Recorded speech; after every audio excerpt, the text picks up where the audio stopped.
Guys, I have made some bad life choices. So many bad life choices. It is it's really something else, I will say. I went and so just before the stream at like 5:30, somebody on Twitter was like, "Hey, have you heard of that they make a ghost pepper soda?" And I went, "You say what?" And so my first thought, of course, when I see something terrible like that is, where do I buy this wonderful beverage? Because of course it is. And so the problem with most of these things is that there's all sorts of wonderful concoctions out there, and shipping them to Canada is often brutally difficult. And I will say brutally difficult because getting anything across the border makes it super expensive, especially when you start talking about, beverages full of like containers full of liquid. So I thought, there's no way I can get this. But I plugged it into Google and I was like, ghost pepper soda at, Alberta. And a place came up and I looked at it and it's right here in Edmonton. It is not too far. It was like 30 minutes away. So I drove and I picked up so many bad choices. Lots and lots of bad choices. So, what's everyone else drinking? Because I'm going to be starting out the evening with this because it's cold. Not everything that they were selling is cold. So, Warheads sour green apple soda. Now, if you're not familiar with Warheads, they're a candy that boasts of being excessively sour. So, um, that's going to be fun.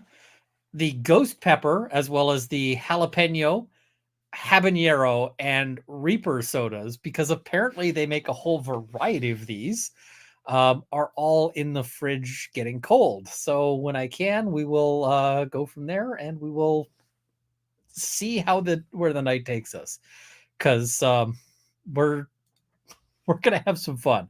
I do have some backup beverages here because we're going to make sure that there's some other options in case one of them turns out to be undrinkable, which, I mean, it's not off the table by any stretch. So, yeah, and I see here Warhead soda. I'm pretty sure there's a provision specifically barring that in the Geneva Conventions. Thankfully, the Geneva Conventions only applies to wartime and not to civilian use. So I think this is still legal in the same way that, say, pepper spray is. And it's probably going to be just as good of a life choice. Um, I'm playing it safe with a hot chocolate. Nice choice there. Pinot Noir Rosé that I picked up over the weekend while driving through California wine country. Good to see everyone. Awesome. Cherry limeade ice. That sounds really good. Um, Milk, lots of milk. Awesome. And Geneva suggestion, yes. Coke here in Utah, awesome. And somebody's saying that there'd probably be awesome marinades. That's actually an interesting thought. Canada Dry, excellent. I am a big fan of Canada Dry. Water is always a great choice. It's really what we're built to consume. So that's kind of a good place to start with everything. Um, Good old water, iced peach tea, Pepsi, nice. Beer, not a brand of beer, just capital beer. Love it. Chamomile lavender tea, awesome. Oh, Mary, I'm not drinking thanks to migraine. I'm sorry. Hopefully, we can keep you entertained at least a little, so that that's hopefully not as much of an issue. Amaretto sour, Coke, and red wine after. Nice. That excellent choices. Hopefully, it doesn't taste like bubbles through a sewage pond. Some of these might be that bad. Folks, one of the drinks that I've got in the fridge is buffalo wings flavored soda. So we'll see how that goes. I decided on that over the bacon flavor because I figured that the bacon will just taste like artificial bacon. Coconut pineapple water, interesting. Tito's cherry limeade with lunch. Ooh, That's cherry lime sounds like a good combination. So Ian, I suggest drinking that soda while it is very cold. It doesn't improve at warmer temperatures. That is fair. All right, let's first of all stop the other computer from making that noise. Hopefully it will have been ceased to make that noise. Let us crack open this thing. YEG Exotic? No, I went to a place that is the Canadian General Store. It's like a convenience store that also, for some reason, carries a whole wide range of bad decisions. So, it smells like apple, which is a good sign. Actually, this is pretty solid. It's a little sour, but it's not like Warhead sour, even though it is literally Warheads. But this is actually quite pleasant.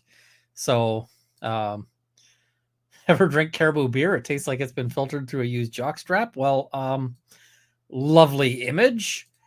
Yeah, CGS prices are better. Yeah, they seem fairly sensible. Is it alcohol? No, it is non-alcoholic. 0% alcohol. I mean, you could add alcohol to it, but it's actually quite good. It's actually a little sweet. If I was gonna, it's a decent apple drink. So solid. All right. So how is everyone? I feel like everyone's hopefully having a good day. It's Monday. I know Monday is not the best day for anybody because, of course, you saddle up and it's you just gotta struggle through your day. Most of us will have had a very pleasant weekend. I hope. I hope. And then instead you end up afterwards you're like Monday, I got to do the things that I got to do. So yeah. So check Elon Musk's latest tweet. Oh God, what's he doing now? What's he doing now? But I mean, we're done work. Work is over, and we're just gonna have to see sort of how things take us. I won't keep everyone too late because I know that tomorrow is yet another work day. And but what's his latest tweet? People are asking. Starship Torch pre-sale. Okay. I'm probably not going to buy a small hand torch, but that is interesting. Yeah, a little bit like a Midori sour, just minus the alcohol there. This is something I like too. Runkle starts off the week and Rob ends it for us. It's a nice sort of bookend, right? Because the week is is the week, and we'll just have to we'll have to go from there. So, all right. People are saying been having fun watching you cook up characters on Midjourney, then worked on the mesh fence for a while. Times for arts and crafts and Runkle. Awesome. All right. Yes, now I'm browsing the website for the Canadian General Store. So much stuff, and they ship, so you can buy some of these weird choices. I should note, this is not sponsored by them. I didn't get any discounts or anything like that. I just, yeah. So that's the long and short of that is just these are just things I wanted to try. All right, so let's start off, and I'm going to start off. If you watched with Rob, you probably have seen some of this before because I want to go over and look at some of BitBoy Crypto stuff because it was good. So it, and by good I mean, of course, god awful, but it has some really interesting, interesting aspects to it. So we'll talk a little bit about all of this because there's some interesting elements to this one.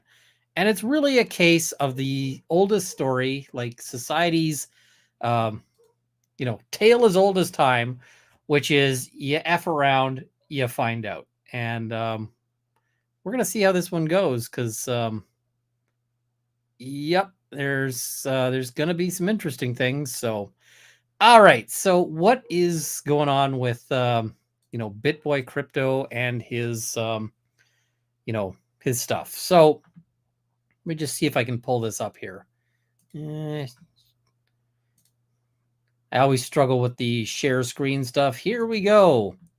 There we go. Now let's see if we can embiggen this. There we go. All right.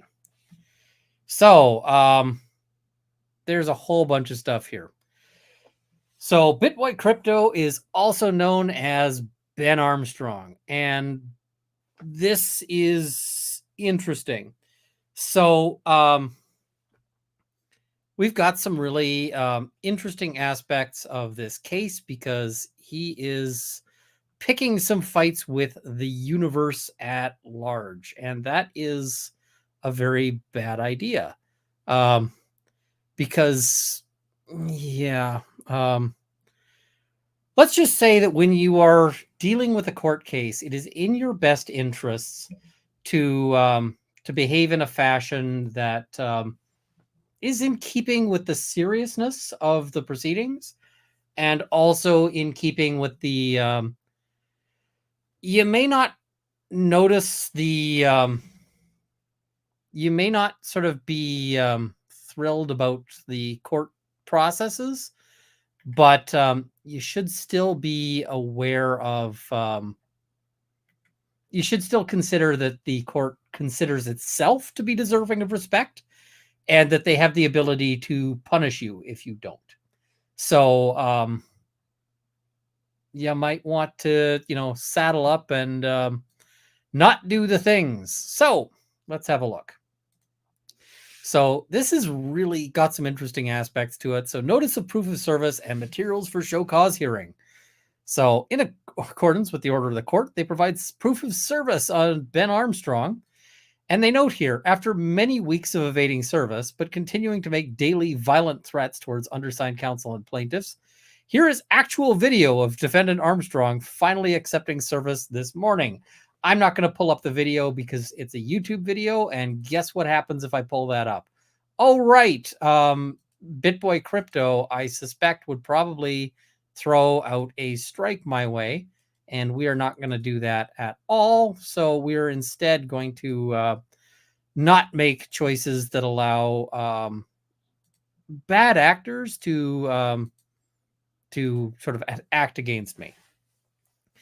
All right. So Mr. Ben Armstrong, a YouTuber who self-proclaims to be the people's champ, but has a demonstrated history of earning great amounts of money at the expense of his unsuspecting social media followers, has been named in 2 separate class actions pending in this court for his role in soliciting the sale of unregistered securities. That's a great start, right? And he is alleged to have personally financially gained for promoting unregistered securities in connection with FTX's offering of, among other things, FFT, the native cryptocurrency token of FTX. And in another case, he's alleged to have been paid to promote unregistered securities in connection with Binance's offering of, amongst other things, BNB, the native cryptocurrency token of Binance. I see. How can he strike you for a video that isn't his? It would actually be his video that I'd be pulling up if I were to pull up the video there, because it's his video. So the very day after it was filed, Armstrong publicly confirmed he had actual notice of the suit against him and began posting videos of the allegations against him. And you see they've got the video link here, but I am not pulling that up because they've got him there going, I'm being sued for $1 billion in a class action lawsuit. And there he is sitting in his car. I don't know what it is about the sort of talking head thing that has so many people filming in their car. Why do people film in their cars? Does anyone know that one? Because there's so many people who do these videos from in their car. So yeah, I had B&B, made a bomb off it. congratulations. This is not financial advice because a lot of people, I think, lost their shirt on that one. So he then immediately began attacking plaintiffs' counsel and their families. The scope of the attacks, including death threats, which examples are provided in these filings and which continue on a daily basis since, necessitated undersigned counsel to open an FBI investigation into Armstrong, as well as investigation filed by local police authorities for plaintiffs' counsel and their families. Chief Judge granted the plaintiff's emergency request the very same day. So, yeah, he is continuing to make some very, very bad choices. I see people are saying it is a sound thing or it's where the wife is not watching or listening.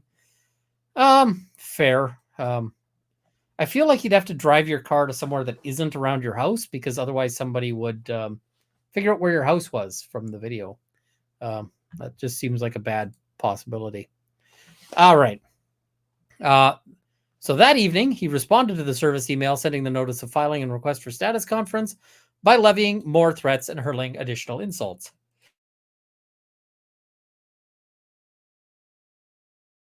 Whoops, managed to catch the mute on that one. All right. So he sends a response. Hey, all. Just wanted to let you all know that I received this notice and I couldn't be happier. You were all so kind to let me know that you are all dumb MFCs. I've been waiting on this so I can file my countersuit. You are all effed. I'm not only going to sue you and win easily, but I'm coming for all your effing licenses. You don't understand who you have effed with, but you will. Thank you, Ben Armstrong. Now, here's the fun thing.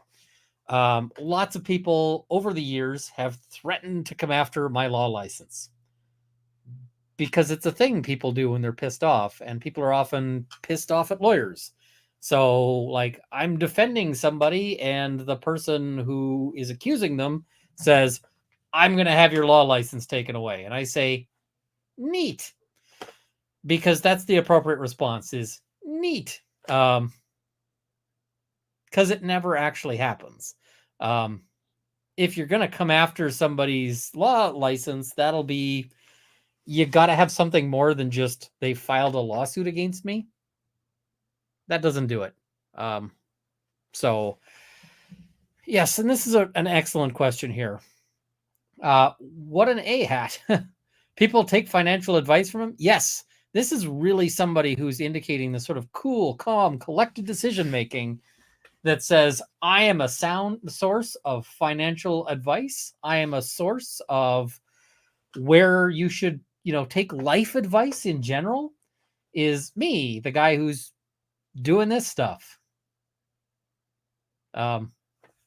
Yay. All right. So on March 26th, plaintiff's counsel served a notice of commencement of action and request for waiver of service on defendant Armstrong in response to Armstrong's daily reminder, you are a pussy email, which was asterisked out, but I guess that's a word I can say on YouTube. To which Armstrong responded, oh, don't worry, it will be returned this week. I can't wait. So rather than return any waiver, on March 29th, 2023, plaintiff's counsel received an email from a Mr. Lionel Iruke, who purports to be general counsel with BitBoy Crypto, making a limited appearance on behalf of Ben, who inquired as to why Armstrong was included in the suit. To date, Armstrong nor his alleged counsel have ever responded with the waiver, as he indicated he would. So, still not playing ball. True to form, shortly after Zao was filed, Armstrong began tweeting to his millions of followers more insults and threats to plaintiff's counsel, while clearly acknowledging his actual receipt and awareness of the new lawsuit. So, here's the thing. You either get to dodge service or you get to tell all your followers that you know what's in the lawsuit, but you can't do both, because if you do both, then what the court may well conclude is that you are evading service. And if the court concludes that you are evading service, they may deem you to have been served. They may just be like, okay, they may allow for service via some alternate means. And you may not think that that's good service, but if there's an alternate means that the court has allowed, then that may be valid service. And I see, so he's doing a boozy. It seems that he might. Yeah, if you do both, you're boozy. We can just call this one the boozy maneuver, which is, hey, I'm going to tweet about this, but I'm also going to pretend that I'm not, I'm also going to avoid service, which, I mean, I have done very limited amounts of civil work, right? Limited amounts, some, but not a lot. And I can say that I've seen similar circumstances, although without the like Twitter and YouTube dimensions on them, but where people have acknowledged that they were avoiding service. And what you end up with is the court gives an order that says, you are allowed to serve this person by email. And then I just email them, and then I can fill out the notice like an affidavit of service. And that's a great place to be, because at that point, I've now got, at that point, my case is now able to move forward, and I can potentially get somebody noted in default. And if they're noted in default, then basically at that point, I am declared to have won. They might be able to get that undone, but that can be hard when you are apparently evading service. And if they are noted in default, then I can start enforcing on that and start coming after, like, let's decide on what damages are. Hey, damages are this. And then once the damages are done, they can go, then I can start proceeding to start taking people's assets, which is not a fun process. Let's say, I mean, I can explain just how unfun this can be. Which is that, let's say I owe somebody $10,000, right? And I don't, well, no, that's not true. I owe lots of people $10,000. I owe like student loans. No, I got those killed. I owe like my mortgage. I owe this, I owe that, but if they can be connected, if they can get a judgment against me, and they can't right now because I'm paying my mortgage, I'm paying all these things. But let's say that somebody gets a judgment against me. Well, they can come after my judgment in, my money in all sorts of ways. And so they might be able, for instance, to go to my my bank account, like my bank, and say, hey, he's got money. We've got an order that says it's our money now. And then the bank turns that money over. They might be able to go and garnish my wages, which means I earn money and my boss is like, hey, here's the fun thing. I have this court order that says I don't pay you. I instead pay that other person. So that can be an issue. But the other thing is, let's say none of those easy options work. Well, they can start coming in potentially and taking your stuff. And so if all of your money happens to be locked up in, say, some form of BitBoy-ish crypto, then they might just be able to come in and start like taking your couches and like your car and that kind of thing. That's less fun. This is a very stressful kind of experience, and I recommend avoiding it. So this is a little bit about why you don't do the F around thing. All right. Carrying on here. So here's his tweet. This is how dumb Adam Moskowitz is. He's suing me for promoting unregistered securities through affiliate program at Binance. What evidence does he use? He uses quotes from the CFTC action versus Binance. The one where CFTC calls Bitcoin, LTC, and BUSD commodities. Okay. Great. Bring an application to set aside, like a motion to dismiss. So, yeah. How hard is it to garnish someone's wages? Depends on jurisdiction. So, yeah. So I didn't have to pay my taxes and they take my couches? Well, darn, I could use new ones. The government won't just take your couches. They will also throw you in jail. So don't mess with the government and taxes. I can say that I just recently had to do my taxes and it sucked. But don't mess with the tax man. Tax man knows where you live. Like literally, they know where you live. All right. So Plaintiff's counsel again sent Armstrong and Mr. Haruki the notice of commencement of action and request for waiver of service forms for the Zhao action. This time, rather than respond to the email as he did in the first case, he stuck to posting more Twitter insults and attacks about plaintiff's counsel. So first off, he calls him literally a walking piece of human garbage. Now, to be fair, I've been called that too. I mean, lucky guess. So next, they start posting pictures of this. So, hi, my name is Adam. The best I could do in life is literally hunt down plaintiffs to do my bidding and get me some money.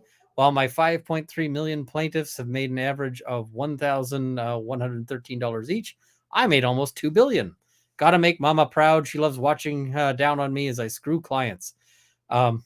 This is kind of how a lot of class action suits go. Because if you've got like $5.3 million plaintiffs in a class action lawsuit, probably most of them are not getting $1 million, right? But the lawyer might have put in an F ton of work. So I don't care what uncivil law said today. I still get all my tax advice from Wesley Snipes. I recommend not doing that. Oop. Hey, I've got a phone call listed as likely fraud. We're just going to hang up on that. Likely fraud can just go directly to voicemail. All right. So, of course, likely fraud might be something important. Who knows? I see CCRA won't throw you in jail. I worked there for over 45 or 25 years. They will if you engage in fraud to avoid stuff. They maybe not if you just owe them money, but they will chase you down. And then they've got a picture of this guy, and I don't know who Joey K. Who he calls a giant baby and accuses of being a fluffer. I'm not going to define fluffer. We're just not going to define that. If you have an interest in that term, you can Google it on your own, but I suggest not from a work computer. That would not be good. All right. So, contrary to what he was boasting to his millions of Twitter followers, it appears he has no intention of willingly appearing in this federal court matter. They attempted service at his residence, and he instructed the guard at the gate to refuse entry. So, BitBoy Crypto is clearly not doing badly in terms of the money because he's got a house with a gate with a guard on it. I can tell you there's no guard posted at my front door. I have to do that in-house. Potter is the guard. Potter's a big pup. So, all right. Attempt was also made at his BitBoy store. He's got a store? That is neat. So, in an abundance of caution, they waited and observed the store from 4:20 p.m., an auspicious time, to 6 p.m. At 6 p.m., his partner told the process server that Armstrong was filming and could not come out, but that Armstrong would make sure he was available tomorrow at noon. However, at 4:26, ostensibly when he was filming, he tweeted a picture of the summons from Paffrath, acknowledging that he was in possession of materials served on his assistant less than an hour before. So, whoops, that sounds like actual service to me. All right. And then they've got a link to the Twitter post there. And here we go. Adam Moskowitz can't even find the simplest information. This shouldn't surprise anyone based on his track records. He said, I was running for my summons, LMAO. No, dummy, you tried to deliver it to a state I've never lived in to the wrong person. What an idiot. And then he's tweeting out a picture of the summons. So when you're potentially going to be telling the court that you never got the summons, telling people that you didn't, that, tweeting it out was not great. I also just note this is his tweet, right? And he tweeted out his apparent address. So I guess I'm not doxing him. He doxed him, and that is that. So not only was service effectuated, but it was confirmed. So he issued a public statement to reporters illustrating that he had read the complaint and did not agree with the allegations. The truth as set out in publicly available evidence to date, however, reveals that defendant Armstrong has long promoted FTX, FTT, and Sam Bankman-Fried to his millions of followers and is indisputably an affiliate marketer of Binance, for which he derives personal financial gain. Yeah, don't dox yourself on Twitter, folks. With his own referral code for the Binance platforms, and has also created various content over the years promoting Binance, BNB, and the other unregistered securities Binance offers and sells, all for personal financial gain, often at the expense of his many followers. This is one of those points where you're just like, why are people following this guy? Because it seems like he's driving off the cliff. And if he's driving off a cliff, maybe you want to stop following that. Yeah, it's and I do not agree with this. Do not send him thousands of boxes of dicks. Do not do that. Don't harass anybody online. It's just not great effort. Yeah, I received a judgment, did all the work tracking them down and garnished wages, collected $2,000 out of 8+ interest, and U.S. government took all and said it was earned income. I never went after the balance. I'm sorry to hear that. So, yeah. Yeah, this guy made a ton of money. This guy has enough to have a house with a posted guard at the front door. So, that I think is pretty amazing. So on April 5th, he was finally personally served with both the complaints. He responded via video. He asked the server to film when service was affected. F you, I received this paperwork. I love it. I am going to bury you. Great. I'm just going to say, as a lawyer, this is not the kind of client I dream of. I mean, I love the idea of a client with this much money. I love that idea, but I really don't like the idea of representing a guy like this one, because oh my god, the headache. I can tell you, if this guy was my client, and he's not going to be because he's in the United States and I'm not, but I would be charging extra for pain in the butt tax, and I would also be kind of expecting that I'd be insisting that he pay up front. So, yeah. Let's hit some super chats here before we get too buried. Caitlin Moore, I use bad life choices with my dog, and you said it just as I was about to, and she listened. Apparently, my Ellie and Dolly are fans. Happy Monday. To Ellie and Dolly. This stuff would actually make a... These are actually really good. I could drink these again. Talia E. opened a fresh bottle of Shrub Mixer from Shrubwell. Pineapple, ancho chili, and tamarind. Highly recommend. Mocktail tonight due to stress fracture in my leg. Thanks for the fun distraction. I may have to try to find that out, or figure that out and find that, because that sounds fantastic. Can you explain how the handgun freeze came into effect without 21 passing, another order in council? Sort of. They have the ability to amend regulations on the condition of the sale of handguns, and they amended those to just say they can't be sold. This is a tactic that, by the way, they will probably regret if they are ever not in power, which will happen one day. Because let us imagine that the conservative government gets into power someday. And let's say they've got a minority government, which, they might. This would allow them to do all sorts of things, like, say, banning abortion. Please don't hit me, YouTube. That's an example. We're not having the longer discussion here, but yeah, all sorts of things that they could do with this. And I think this is a really bad move, the way they're playing this. They're opening doors to a kind of government that will undermine the experience of Canadian liberty and the experience of Canadian democracy. So, yeah. Gina Monaco, I'm drinking a lemon Zevia. A bit boring. Nothing wrong with boring. It's all good. 9 Inch Nails gal, I must live vicariously through you. Think of me each time you have a spicy drink. Fair enough. I take it health issues that say no spicy, but yeah. So we'll address that one in a bit there. Would you consider doing a stream with LSAT prep advice? Maybe with Emily and Rob. That might be fun. An LSAT prep stream. We could do that. Nicholas Starro. DeSantis threatens to open a prison next to Disney World. I wonder if the counter will be Disney announces a move to Alabama.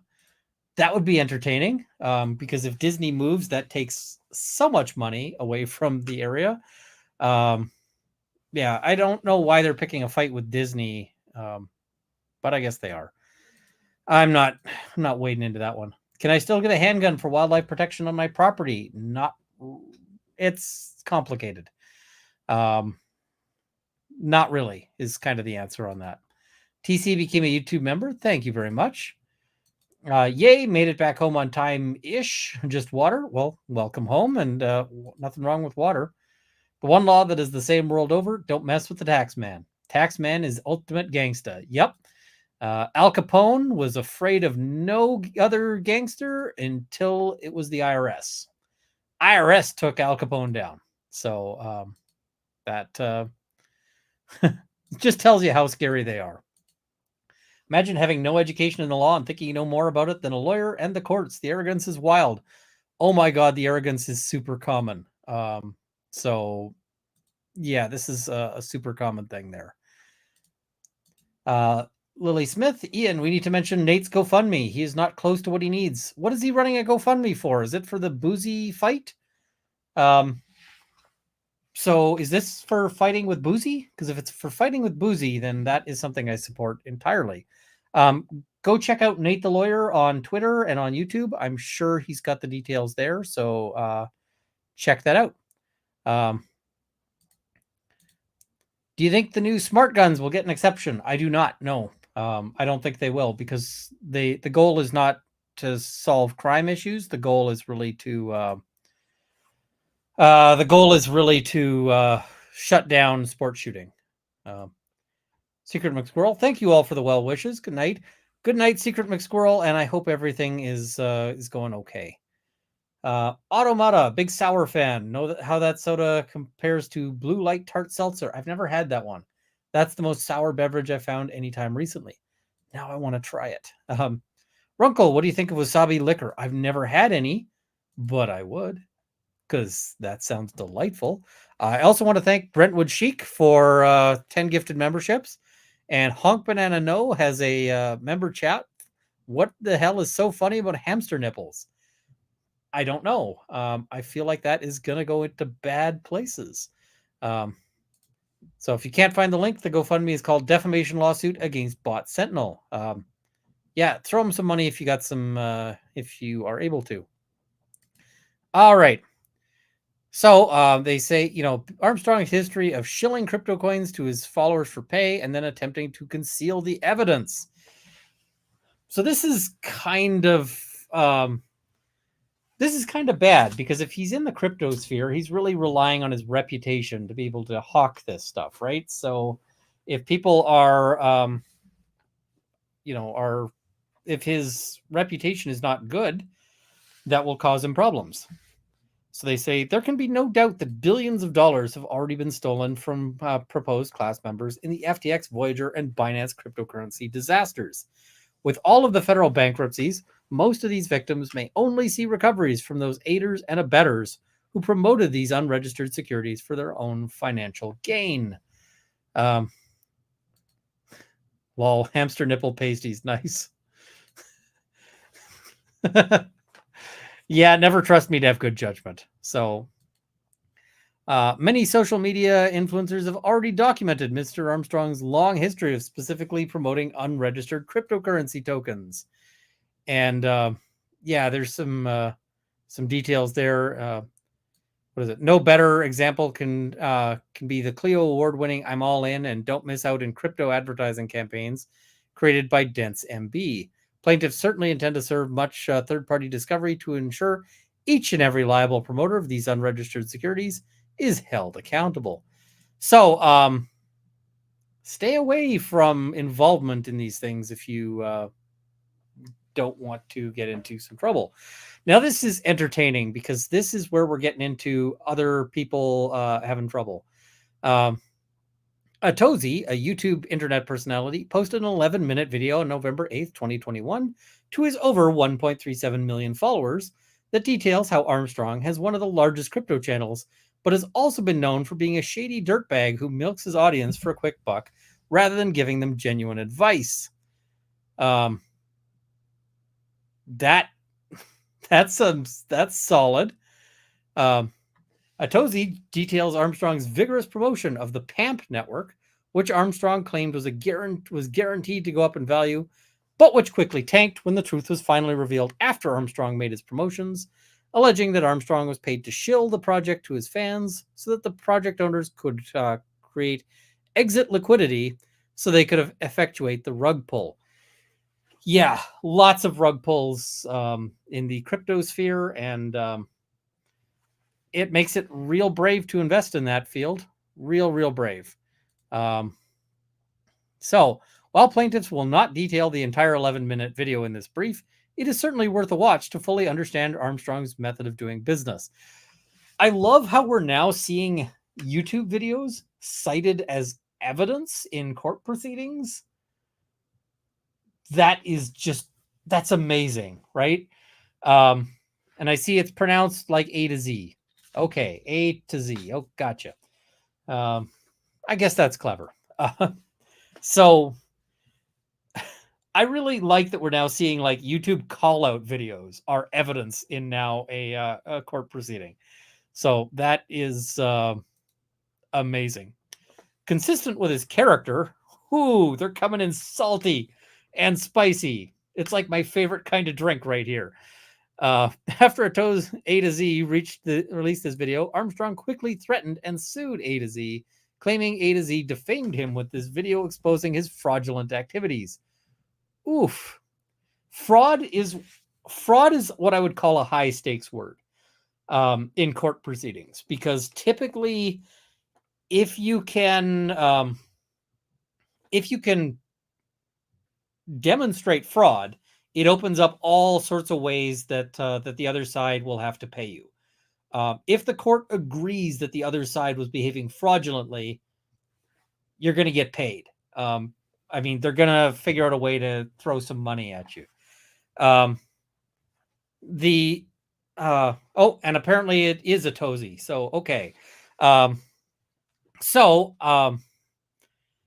problem is that if you allege fraud and you can't actually make out fraud, then the court may punish you for that.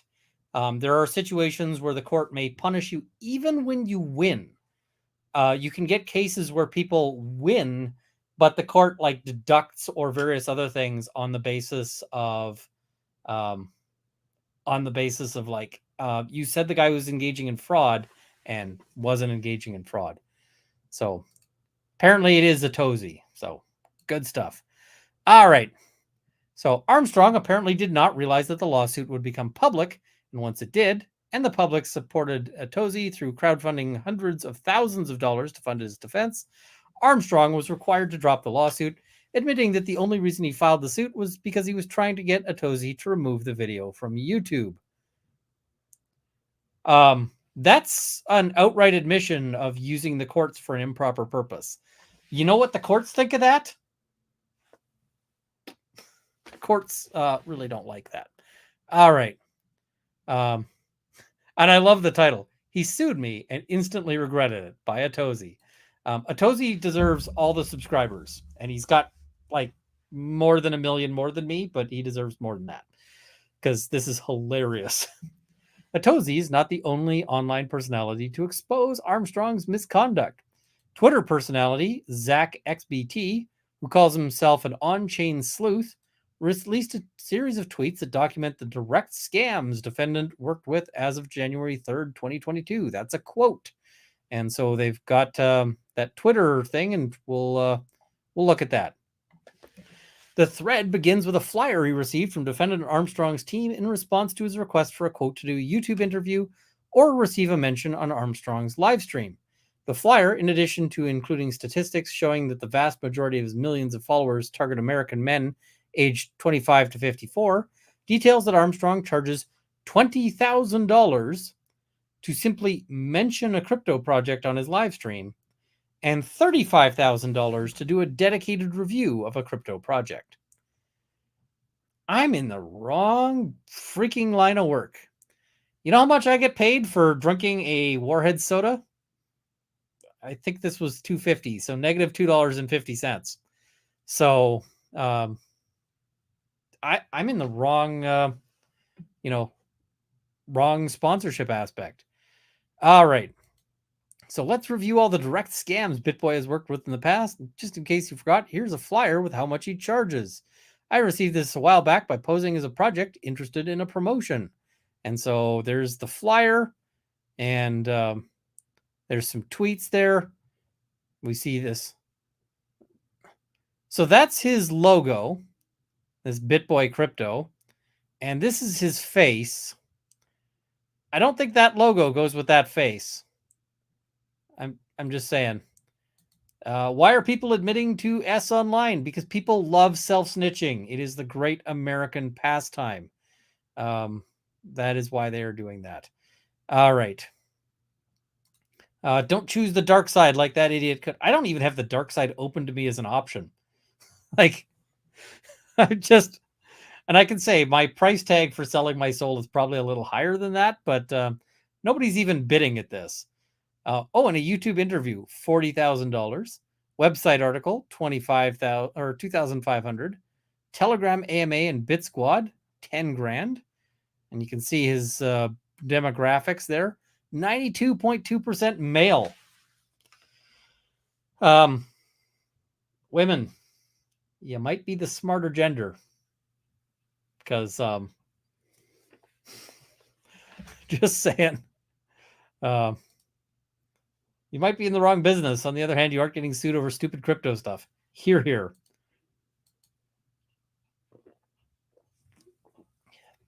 All right.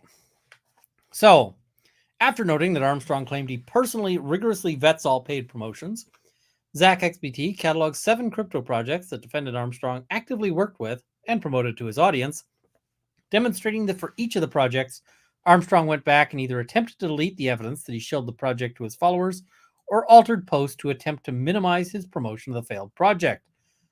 Oh, man. So, here's this video is unavailable. He nuked up.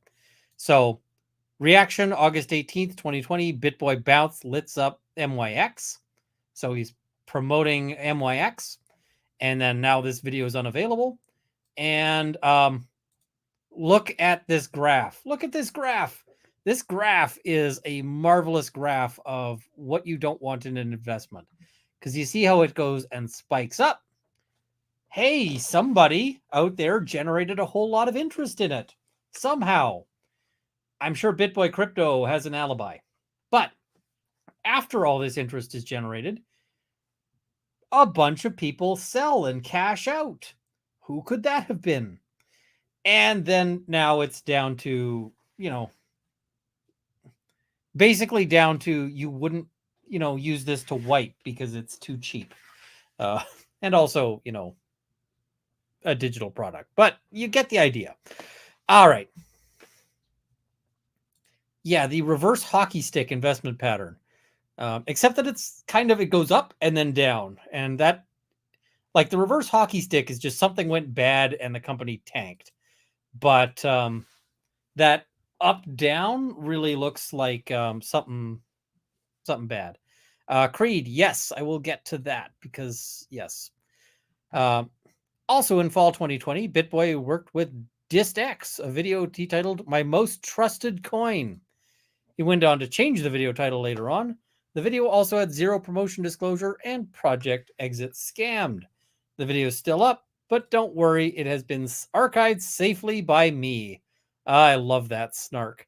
So, my most trusted low cap gem in crypto 2020 gets changed to new crypto coin with 1000x potential, massive gains ahead. And yeah. So, and then he goes on to talk about others, Zhao, Ethy.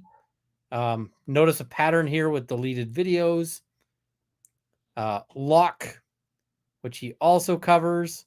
And once again, it's been deleted. So, and then we've got CPH, Slow Rug, promoted by BitBoy, also deleted. Go search CPH. I wonder if he was involved in Blackcoin. Blackcoin? This sort of connects to our boy, I'm just wondering. This might have been too early. We also have PAMP, another scheme promoted by BitBoy. The video hasn't been deleted, but is unlisted. I have also downloaded this video. Yeah, if you missed out on Tezos or Chainlink, you don't want to miss out on PAMP. PAMP sounds to me like a diaper. People are investing big money in what's something that sounds like a diaper. So I hope you don't have a website with submissions open after this. Lol. I mean, I do have an email address. Isn't that the boozy one? Yes. Were these facts exposed by Zach XBT? Not clear enough indications of defendants Armstrong's public misconduct. He also publicly caught Armstrong red-handed for an undisclosed paid promotion of a cryptocurrency project, which Armstrong publicly admitted, acknowledged, and paid Zach XBT for exposing.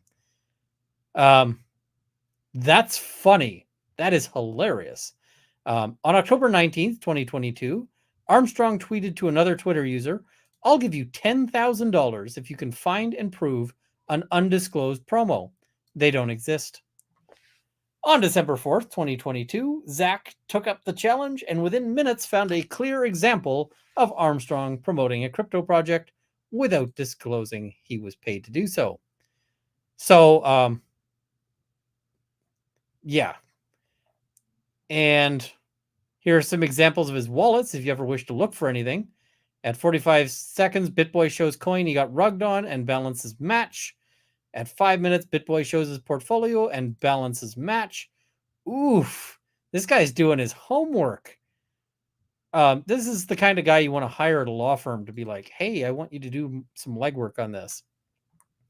Armstrong then publicly admitted that Zach was correct, but claimed he was shocked and went on to blame his employees for the mistake. This is the kind of mistake that if your employees make should not be employees anymore. Because like if your employee makes a mistake that puts you at risk of like serious liability or criminal issues or anything like that, then maybe that is not an employee you want. So you can see donate to Nate, worthy cause. Absolutely. I see. Also want to be very clear here. I told Grinding Poet that if he found it, I would pay him 10K. He did not find it. Zach did. That was not the deal. This guy doesn't get paid for Zach's work. And Zach reached out this morning about this. We investigated this and it is true. I was shocked, but Justin and DZ made a mistake here. Justin and DZ, of course, made the mistake, not him. They were surprised also and didn't realize it. Regardless, we are going to be giving away 15K tomorrow to 3 users affected by FTX. Armstrong then paid Zach the 10 grand he owed him for catching him. So, update, BitBoy sent me the 10K, and there it is. I'll give BitBoy some credit. Actually sending the money, that's at least like a bit of mildly class act in the middle of a whole lot of dumb. So, Armstrong publicly promoted FTX, FTT, and Sam Bankman-Fried. And so there was a wealth of public evidence that he has not had the chance to delete from the internet, in all likelihood, mostly because many other users have saved the information and are posting it themselves in response to his claims. So some of his admitted statements, which the record reflects he would not make without first being paid, include SBF, everything this man touches turns to gold. So let's talk about the secret token, FTT. That is the token of FTX. Sam Bankman-Fried, everything this man touches turns to gold. So people who invested in FTX out there, how you feeling about your gold? Is it sort of the brown, squishy kind of gold? Because I feel like that is where we're sitting. Brandon Kirkwood, are you talking about the federal court thing? I'm thinking probably Wednesday is what I'm going to try for that. Was the 10K in crypto? It was. Yep. So, all right. FTT is potentially going to be one of the few coins that I could, or that I believe could go up in the bear market. Now, I know that sounds crazy because I tell you hardly anything ever does.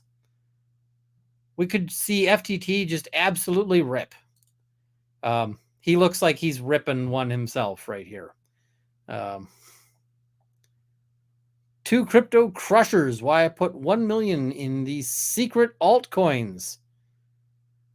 Dude, you got to do something about the beard. There's people who look good like a beard, but this guy, or with a beard, I feel like this guy isn't one of them. This guy seems like the internet version of Jim Cramer. Just do the opposite of whatever he says, and you'll probably be good. Yeah, I feel like it. Rip as in R.I.P. Nice.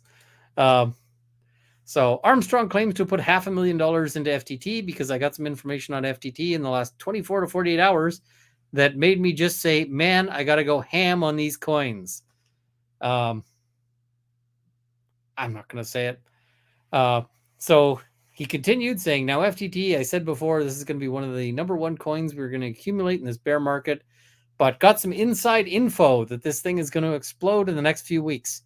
Are you boasting about insider trading? That seems like a bad idea. And then he concluded to his followers that they should look for FTT by Christmas to absolutely moon. A lot of money is about to come pouring into FTX. I mean, he got it right about a lot of money. He just got the direction wrong. It didn't go in. It came out. And out is not where you want the money to be. So, yeah. Other users have been publicly calling out Armstrong since he has claimed he never promoted FTX or FTT and was never paid to do so, including by identifying the agency that likely paid him, Coinbound. So they've actually tracked down where he got paid. That's interesting. Bro, you said one of the biggest coins of the year, gonna do phenomenal, and you even gave SBF a 5-star rating. 2 months later, they went bankrupt. Nice. People dunking on this guy. Forever. 3 crypto assets to accumulate forever. Forever. Bro, read the suit even. It doesn't even claim he was paid by FTX, only paid to endorse FTX. What if he was paid by coinbound.io/influencers to endorse FTT? Crypto influencer marketing agency. Call me if you have 45 grand. He needs a Manscaped partnership. The beard will look better if it was tidied up. I feel like that's the appropriate equipment to tidy up that particular beard. So, yeah. He also publicly disclosed his own portfolio at times, which his followers want to emulate based on Armstrong's success and savvy in cryptocurrency investing, which shows that he purportedly held 437,000 in FTT, one of his larger holdings. Oh God, did he get what he deserves on that one? Because that would be awesome.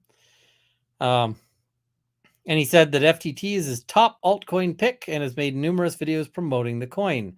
At this point, I'm just like, I'm not touching any altcoins.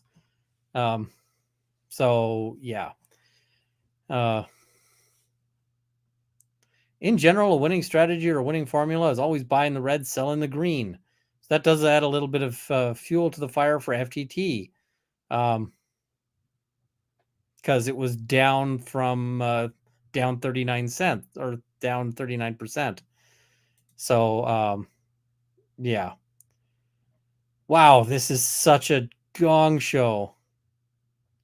And they have a screenshot from the Wayback Machine. BitBoy Crypto /deals contained affiliate links to Binance and Binance US. Whoops. That same domain on March 31st has been scrubbed. 404. On top of his previous shameless promotion of his affiliate links, he also illegally and problematically advertised VPNs, like his affiliate link to VPN Unlimited, shown below, right next to crypto exchanges like Binance and Binance US, in order to help Binance further its goal of enabling US investors to trade on the international Binance exchange, aiding Binance in its effort to circumvent US regulations. Ooh, the thing is I mean, VPN ads are one of the easiest sponsorships to get. And I say that because I ignore VPN offers all the time. Like, I get a bunch of them where VPNs are like, hey, advertise our services. And I go, no, because I don't know enough to actually verify a VPN. But yeah, these crypto exchanges are subject to strict know your customer rules and geofencing customer limitations, which, as explained above, can be bypassed by such VPNs. I feel like this is relatively innocent that it's VPNs, but it's going to look bad to a judge. It's going to look bad to juries. It's going to look bad to people who don't really know who don't know that VPNs are so aggressively promoted online. So, all right. Carrying on here. We're almost to the end of this, and then there's a bunch of attachments that we're going to look at. So first, plaintiffs respectfully suggest that any court cannot condone or allow such inappropriate, bullying, unprofessional, and frankly, terrorizing conduct, specifically in a time where social media reaches millions of people and which involves direct threats on officers of the court and their family. Officers of the court means lawyers and judges and so forth. So, yeah, it doesn't mean like police officers. Every litigant deserves a chance to voice their opinion and mount their defense in a court of law, but they can never be allowed to threaten officers of the court on social media, via direct emails, and with harassing phone calls.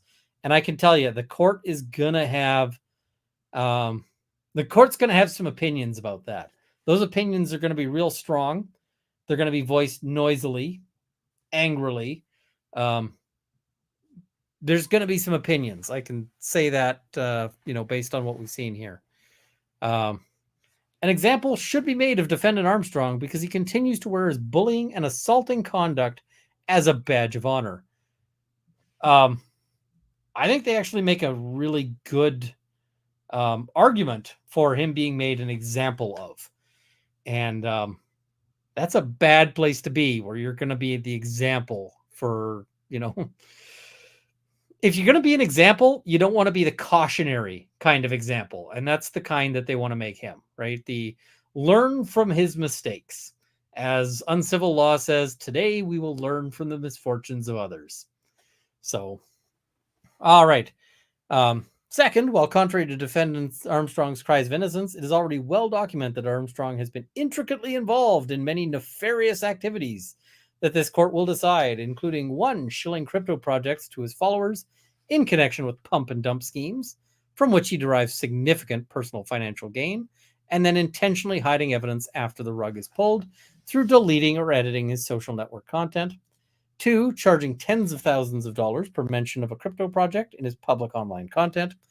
3, posting a plethora of materials regarding specifically FTX, FTT, and Sam Bankman-Fried, much of which he has since altered or deleted, though many are still publicly available, including his own purported $500,000 stake in FTT, and being an admitted affiliate of Binance, has promoted BNB, one of the unregistered securities at issue in ZAO, and even promotes a VPN on the same affiliate page in line with Binance's deceptive business practices. Ooh, this is they're just getting ready for the hammer on this one. Plaintiffs are extremely appreciative that this court has agreed to hold a status conference with defendant Armstrong to put a stop to his harassment, and can certainly decide if and when it should coordinate such actions with the court in ZAO. Respectfully submitted, Adam Moskowitz, who is, All right. So that is our starting place. I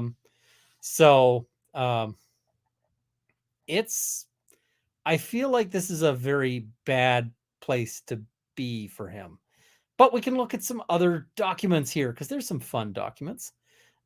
Declaration for service. So they're attempting to serve this. So I'm a paralegal at the Moskowitz law firm and primarily responsible for handling all phone calls received to the firm's main line. So we're going to hear about some of the harassment on this one. March 17th, received a call to our firm's phone number from an anonymous number. The individual on the line had a male voice and asked for Adam Moskowitz and began ranting about the First Amendment rights. He became vulgar, so I ended the call. Immediately after I disconnected the call, I received numerous additional back-to-back calls from an anonymous number. A total of 21 calls were received. See call log. I also received 3 voicemails on the firm's phone system, which automatically transcribes the messages. A copy of the transcribed messages is Exhibit 2, and threatening emails on the form submission page attached as Exhibit 3. God, doesn't this guy have a hobby? So you see all these missed calls. And then we've got, this, these things, or these transcribed things, or voicemails. Another class of him doing this, because I simply couldn't believe it when I saw they're playing games with people's lives. That's not right. I'm to expose a few accidents, what they really are, and what I can say that video in a month before FPX Glass. To be clear, I'm not claiming that big boy. It's horrible. I think it was locked under. Can you bleep bleeps? Why do you guys hate free speech? So we're going to send First Amendment protesters. I believe in free speech at your house. Each and every one of your lawyers sleep at night. All your home addresses are being sick. They don't read it, you cocks. So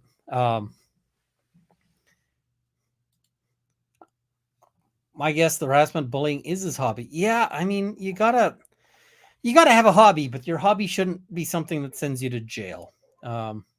So all right. And you're effed filing frivolous lawsuits. Prepare for hell. You were humiliated today. Lol. From Jack You Off.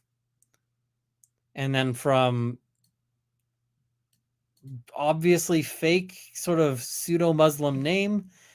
You're choosing war with an anonymous community while you yourself are not. Only a couple of bitcoins get you and your family shot. Please be careful. These people are dangerous and you have provoked them. So a death threat. From Ben Armstrong under his own name. Hey, MF. Guess you do know who I am, B. You are such an unbelievably dumb MF that you are leading a lawsuit against me when I never even promoted FTX. Expect a countersuit, B. Hey, Steven, you didn't tell me that your boy here is suing me. He's a toxic ambulance chasing cancer. Thank you, Ben Armstrong. Lovely. What a charmer. And sample of his public tweets. Accuses him of having zero integrity and a super small penis. And says he tried to sue his own mother for. That part is actually at least a little funny. I'll laugh at that, but maybe not at the lawyer suing you. He encourages people to leave fake reviews. He says countersuit coming. Yeah, it keeps going. There's a picture of him chasing Moskowitz. Contacting the state of Florida about going after Adam Moskowitz's license to practice law. That's not a winning approach there. Lol, ain't that photo from Bahamas when BitBoy Crypto literally found SPF and opened the truth can to the world? And then somebody replied to this. Here's his secret altcoin pick, prepares for moon. Yeah, that's entertaining. So yeah, they keep going on this. There's just so much bizarre stuff. Rob on his channel went over the request for a status conference where they went over a lot of the threats that we've already sort of detailed here. I'm just trying to see if there's anything else in here that is just, quite so mad on this one. This guy is he's the worst possible client. And now he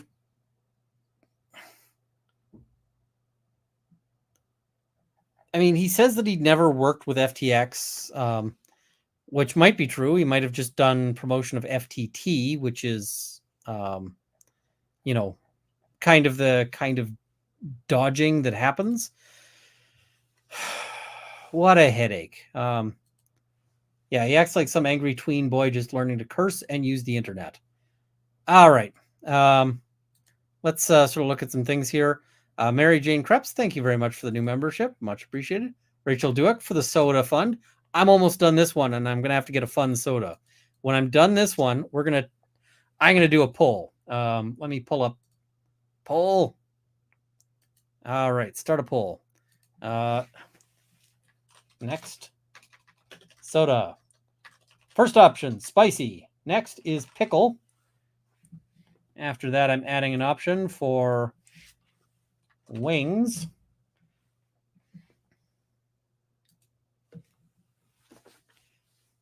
All right, the poll is off. So, yeah, you can, we can see on that one. All right. So, back to super chats here. Secret Labs, customer support. You're not only in the wrong promotion game, you're also sitting wrong. Automata, but toilet paper is always a digital product. I think I got that one. I think it made me sad. I might have invested if it were called Moist. I would not invest in something called Moist, just because I don't like hearing it. So, Jacob Generu, I know that name. I'm sure you've been asked this a whole bunch, but are you going to cover the CCFR case in the future? I am. I'm probably going to wait and hear all the closings, and then I'm thinking I'm going to do a recap of the CCFR et al. Side on Wednesday, and then I'll do another recap of the other side. I got to organize it. I got all of this. If you are connected with Ms. Generu, please pass along that she did an amazing job. She was out there self-repping, which is incredibly hard. She was organized. She was detailed, and she threw some punches that I couldn't have punched.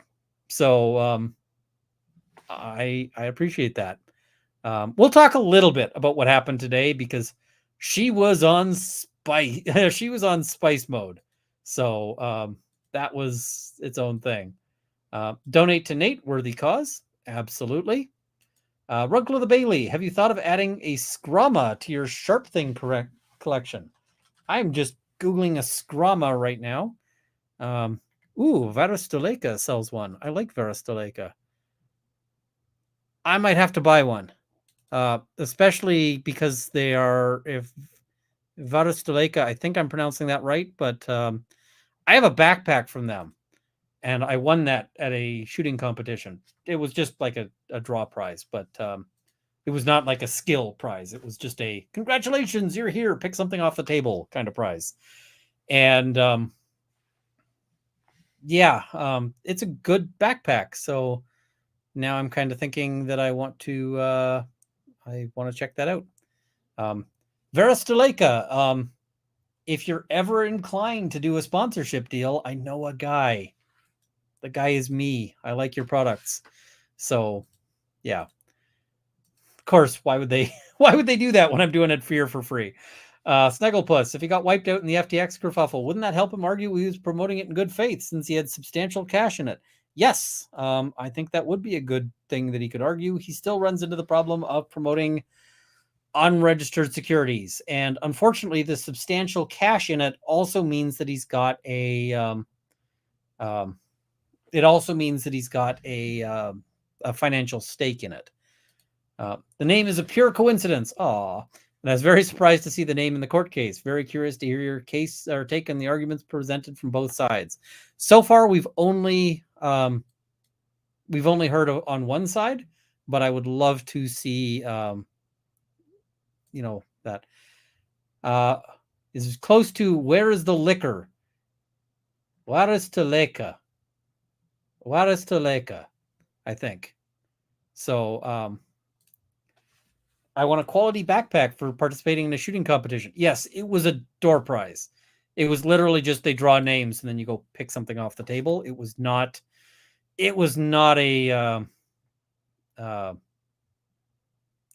skill. Like I did not win that on skill.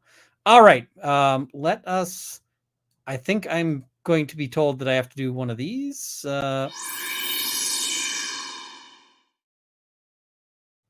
We got the space swoop. Okay, let's look at a fun thing, because that, as much as I enjoy that sort of thing, it's still, that was kind of depressing, right? I mean, it's people being jerks. We can look at something a little more entertaining. So let me just find this. I'm going to pull up a video. It's a short video. Short video. And where is it? About that, okay? Because it wouldn't be, I'd have to do it anyway. So this is a lawyer in court. And we're just going and skipping back here. We're going to go right back to the beginning. So we're going to see, because I need some people to explain. You may not have noticed, but I am not one of the kids anymore. I am not like, hello, fellow kids or fellow children. I'm not in that position anymore. So I need somebody to explain, and it can be all of you in the chat, this particular bit of slang that we see in court today. don't worry about that, okay? Because it wouldn't be, I'd have to do it anyway. So don't even worry about that, okay? Okay. I was just saying that it's just not true. It's cap, to be honest. But So it's just cap, to be honest. Chat, fill me in. What is that slang?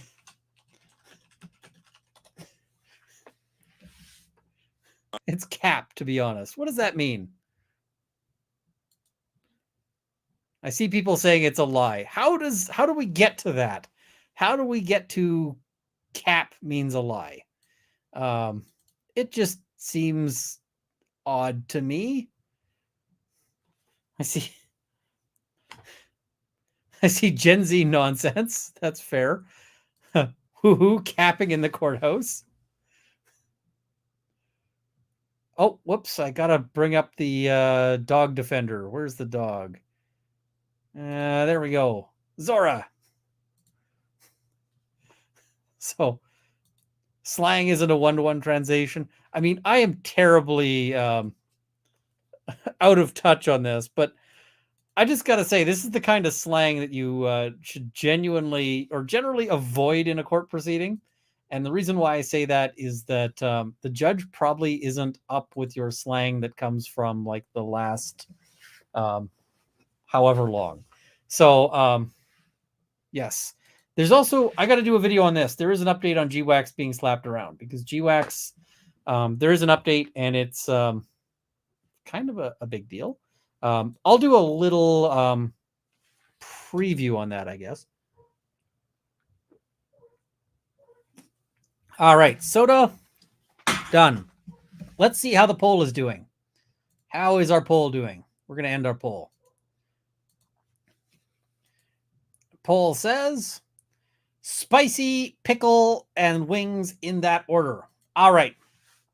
Now, I actually have like 5 spicy options, because they start at jalapeno and habanero and reaper and ghost pepper. So there's 4, I guess.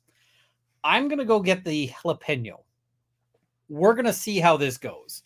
It might hurt me. It might hurt me real bad. But in the meantime, I'm going to throw up the away from keyboard screen. And I know everybody hates it, but we will put it up anyway. Or chat, just real quick. Do you prefer the bathroom break image, or do you prefer the sparkler? Which do you prefer? Just real quick before I vanish. I see people saying, looks like the first thing was somebody saying, all right, we've got sparkler. All right, I'll be right back. I'm going to just get the jalapeno. Be right back.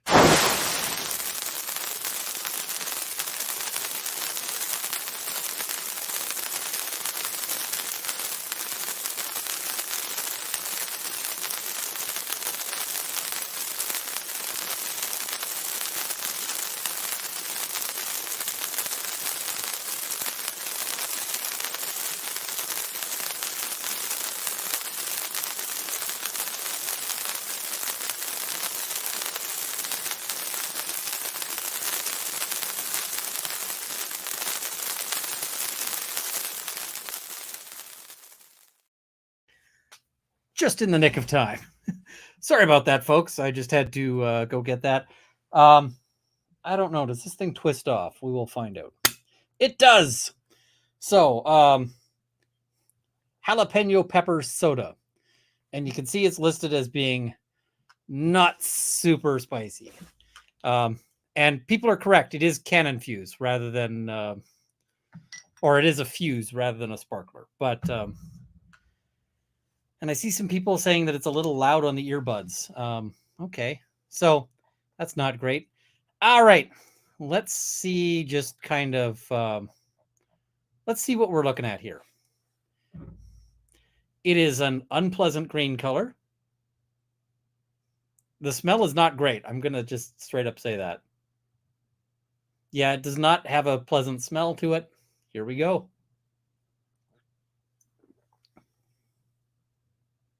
It tastes kind of weird. Not really spicy, just weird.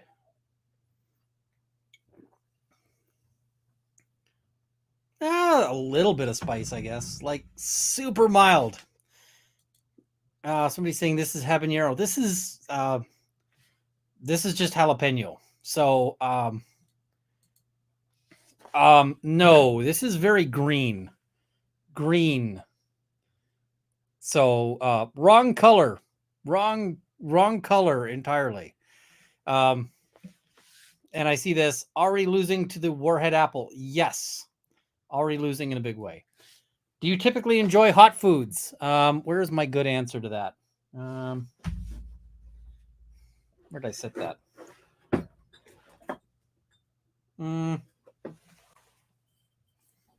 Hot sauce?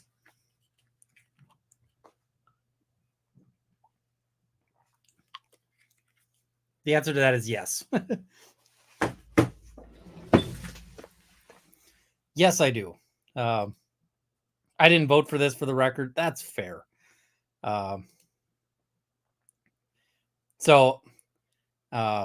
and I see I DM'd you the video of lawyer explaining cap. Did he have to go on and explain cap? I didn't get that in the video I got. I'm pulling up Twitter there. Origins of cap. But there's no video in there. It's just a link, or it's just that sentence. All right. So,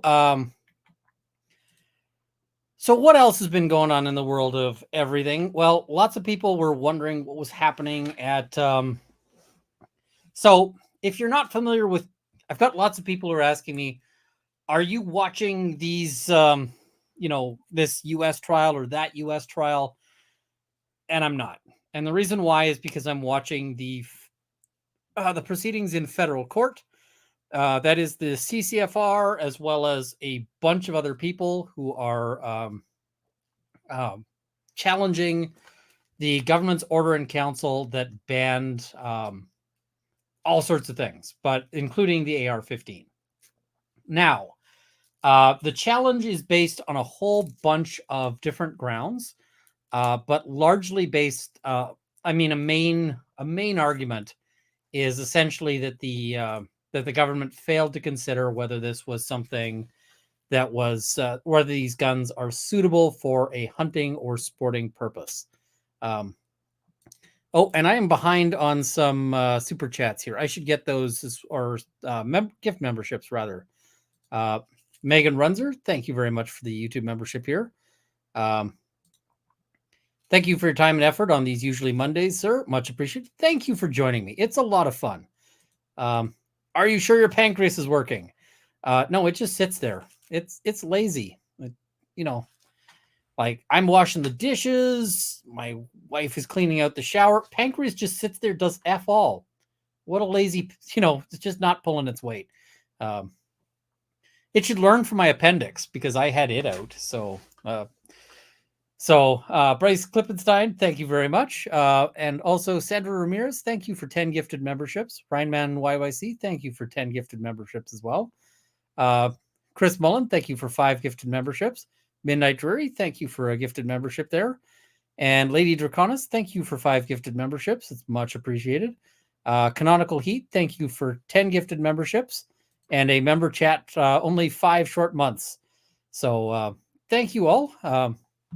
All right. So, what's been going on that one is that, the main argument is basically that the regulations that allow them to ban guns basically say that they can't ban guns unless they're not useful for hunting or sporting activities, which is interesting because the AR-15 was the most popular sporting rifle in Canada. I mean, if you go to a 3-gun match, there was tons and tons of people using ARs. So that's the challenge. Today was argument from Ms. Generu. And Ms. Generu is a badass. And why I say that is because she is in federal court, surrounded by all these heavy hitters. There's Solomon Friedman there. Solomon Friedman is like one of the big badass names in gun law. There's Ed Burlew, who I've had on this channel. He's also a big badass name in gun law. They've got the CCFR's lawyers, and of course, CCFR isn't there to play. They're there to do some business, and they've got all sorts of people there. The guy, it's a tremendous group of people, and then she's there on her own. And I gotta say, when I heard that there was going to be a self-rep, I was like, oh my God, this self-rep is going to be there and they're going to be saying dumb things and they're going to be just sucking and it's going to be awful. She didn't do that. She instead came in with a whole lot of argument and a whole lot of research. She spent the entire day making her case.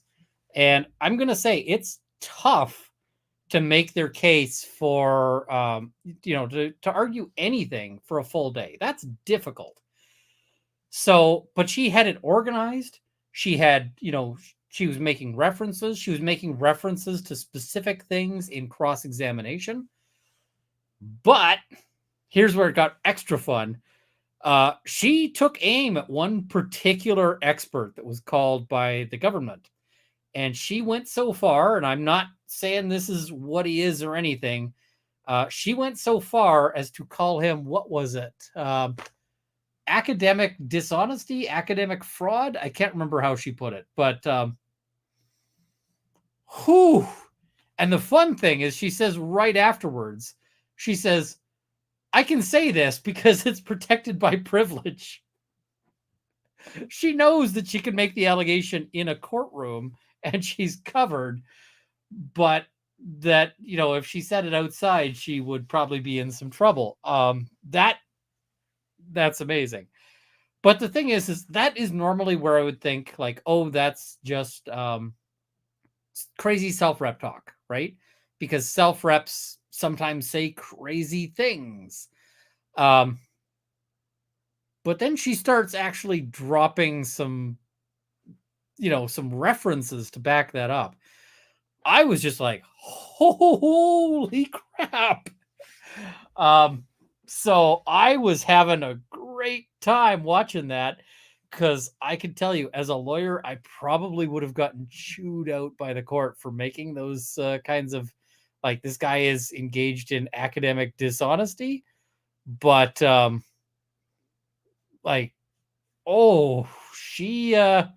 she took a run at him. She took a real run at him.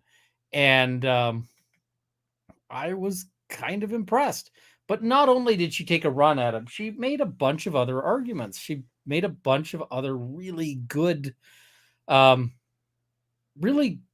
points. And I mean, some of them weren't as well made as I might have liked. There were a couple of places where I was like, you're getting in the weeds. But you know what?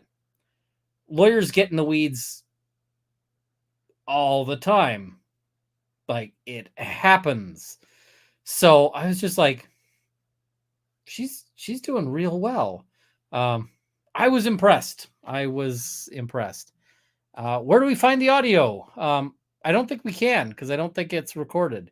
I think that there's going to be transcripts, but we won't get the audio. I don't think we're going to, I don't think we're going to get that. So that's just how Canada works, right? It's just we don't broadcast our stuff in ways that can be reused. Some people said like, hey, are you going to do a live stream of this? And I will tell you, I would have loved to do a live stream of this. I would have loved to do a full discussion of this play by play.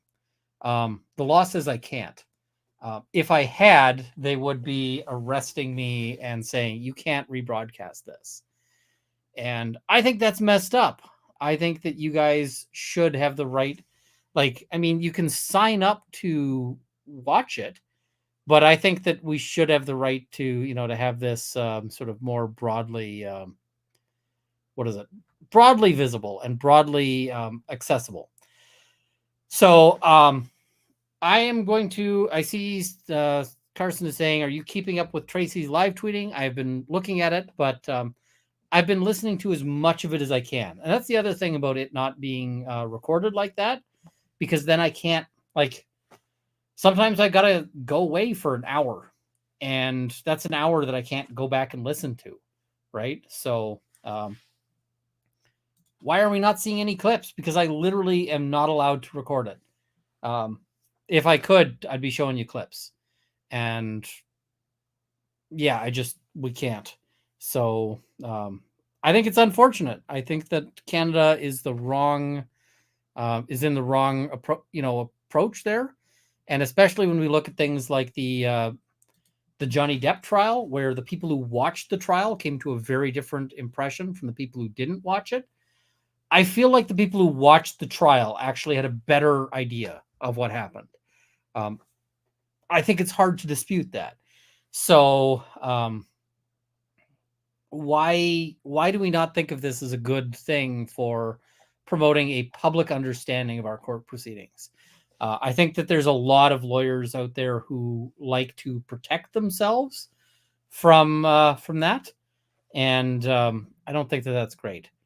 I see whenever you log on to the CCFR court proceedings Zoom, it says recording in progress. That is correct.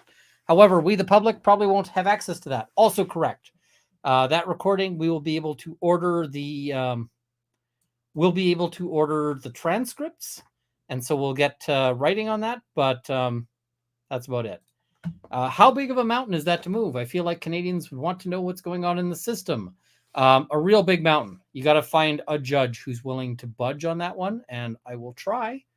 I'm going to try at some point, but we're going to have to see. I feel like Canadians would want to know what's going on in the system. I agree.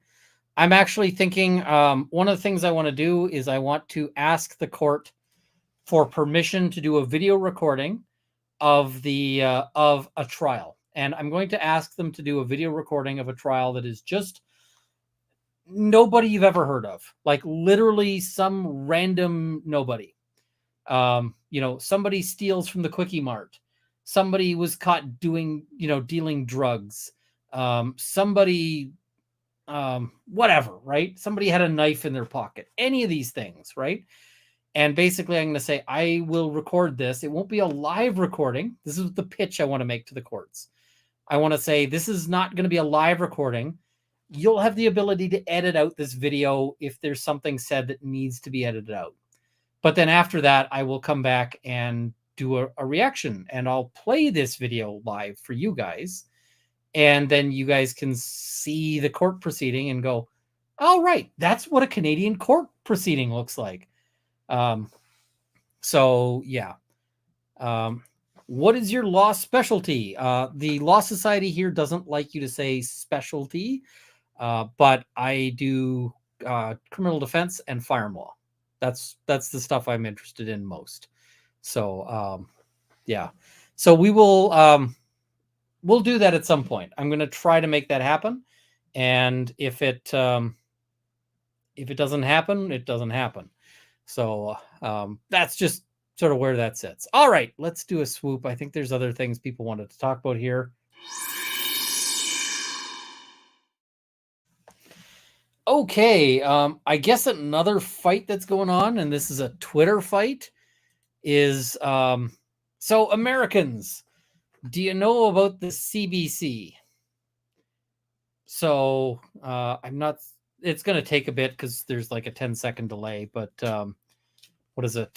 So the CBC is the Canadian Broadcasting Corporation, and the CBC is basically, and I see it would be awesome to see you in action. You can actually see me in action at the Supreme Court. So there's one video on that.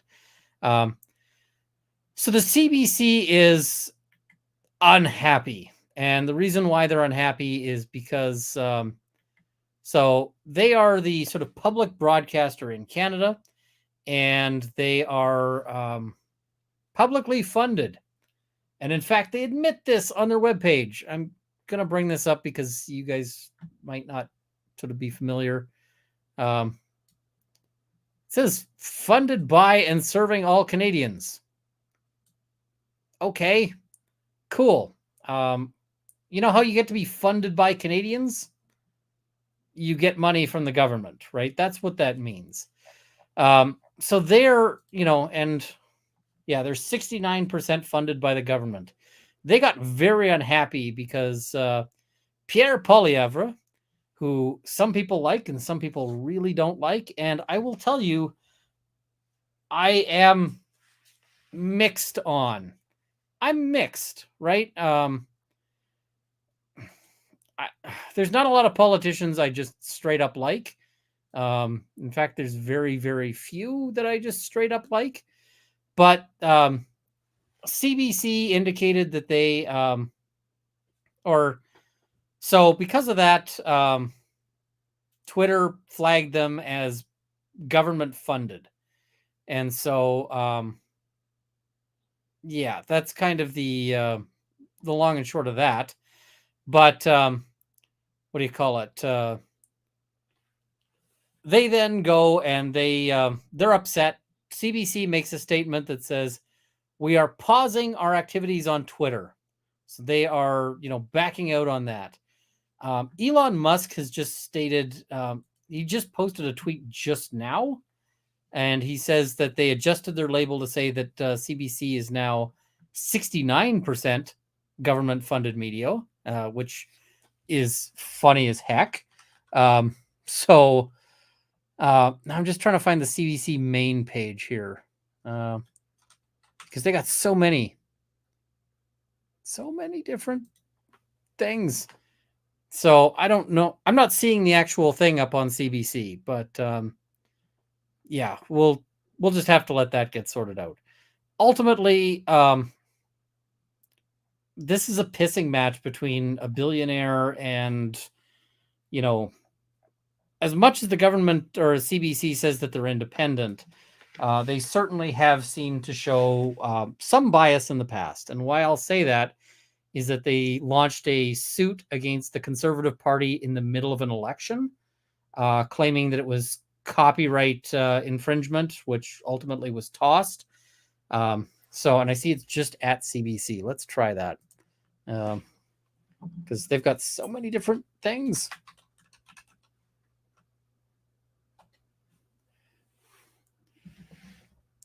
Yep, and it is listed. This is correct. 69% government-funded media. I feel like that's funnier because of the 69. Yeah, giggity. So they say they provide transparency to Canadians. They shouldn't oppose that. I mean, they are 69% funded by the government. They don't like the implication of that, right? They don't like the suggestion that indicates that they are in some way providing support for the government. But I mean, you do take the money. So yeah, this is funny, but I don't necessarily like anyone involved. So this is kind of like watching like the neighbor's kids, both of whom are annoying, get into a slap fight. It's like, all right, I don't care who wins, just so long as somebody loses. So, see, dude, as an ex-government lawyer, I was paid S and had S resources. Yeah, I actually feel bad for a lot of the lawyers at the government. So, how does Runkle feel about your silly 69 jokes? I'm a child. Sorry. That's just, it's like, how do I feel about this? Well, trying not to laugh. That's kind of the long and short of that one. They also sell ad space. They make money off of advertisers. Yes. It is a fraction of their income. Public defenders take 100% of their funding from the government. I think that was supposed to be, but their job is to fight the man. That is true. All right, and I see Tactical Moose was asking, hey Ian, does having a miner's PAL allow you to apply for a full PAL 6 months earlier and have them mail it to you when you turn 18, thus reducing the wait? I don't actually know, and I suspect that differs from province to province. They have different policies. What is that beverage? That is jalapeno pepper soda. It's not great. I'm just going to say that. It's not great. To be fair, the CBC is only beholden to the government when it's the Liberal Party in power. I feel like that is the case.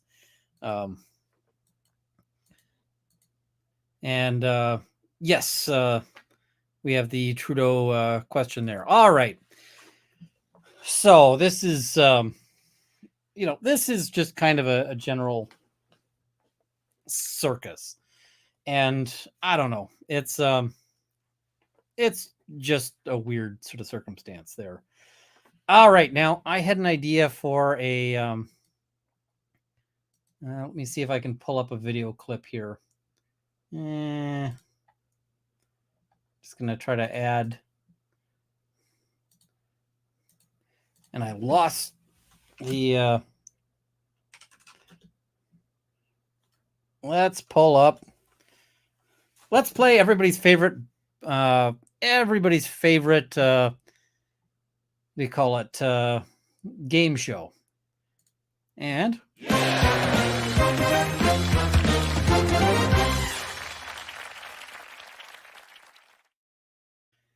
so it is time for Still a Cop or Not a Cop No More, the game show where no one goes bankrupt except morally.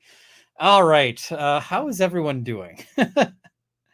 So let's, we can pull up some here that is just, so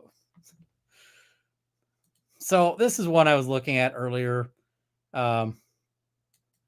So Corporal Doer was accused of 2 contraventions of the RCMP Code of Conduct, one under Section 2.1 for failing to treat every person with respect and courtesy, and one under 3.2 for abusing his authority. At issue were alleged excessive and inappropriate communications to his subordinate and the threat of a code of conduct investigation against his subordinate's spouse after she told Corporal Doer to cease and desist. Huh, that's interesting, right? All right, so let's have a look at the allegations here. So at all material times, you remember the police posted to British Columbia in Courtney Comox. And Constable TN, so when you see that her initials are initials, you can tell that this is a rough one. I see, don't make this public. This is already public. This is on their webpage. So her name is held out, but it is on their webpage. So basically, he was accusing her of, or he was doing various things. He told her to repeatedly let her hair down, which she said no to. She wanted to develop, the constable wanted to develop a friendship, and she said, look, you need to back off. I just want to be friendly work environment. I don't want there to be any issues.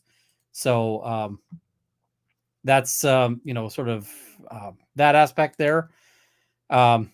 Incessant text messaging, and that it was every couple of days, ignored her request to stop, and just constantly sort of messaging and sending, things.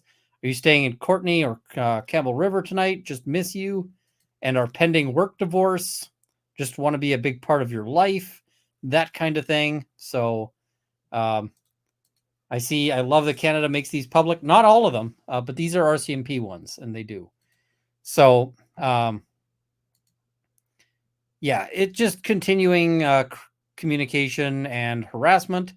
And then it goes to personalized and expensive gifts.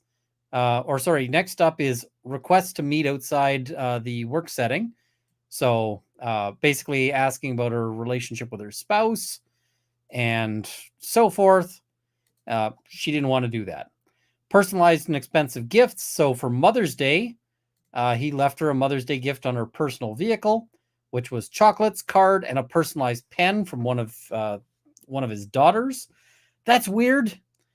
Now, they note that none of the other women in the office got a Mother's Day gift from him, and the male member who he supervised did not get a Father's Day gift. So this is unique. He's only giving gifts to one person. He made persistent offers to let her or to have her sleep at his residence.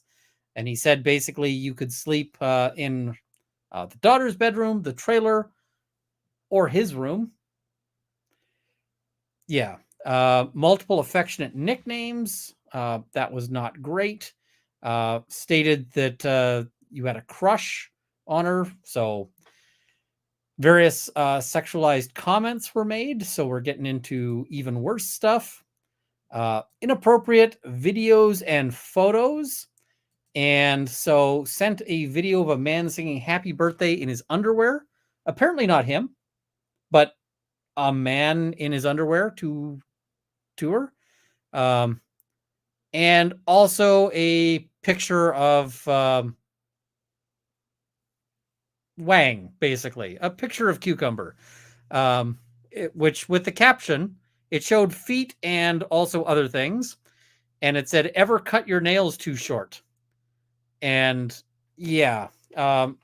So she indicated that the photo made her want to throw up, felt gross, sick, appalled, disgusted, etc.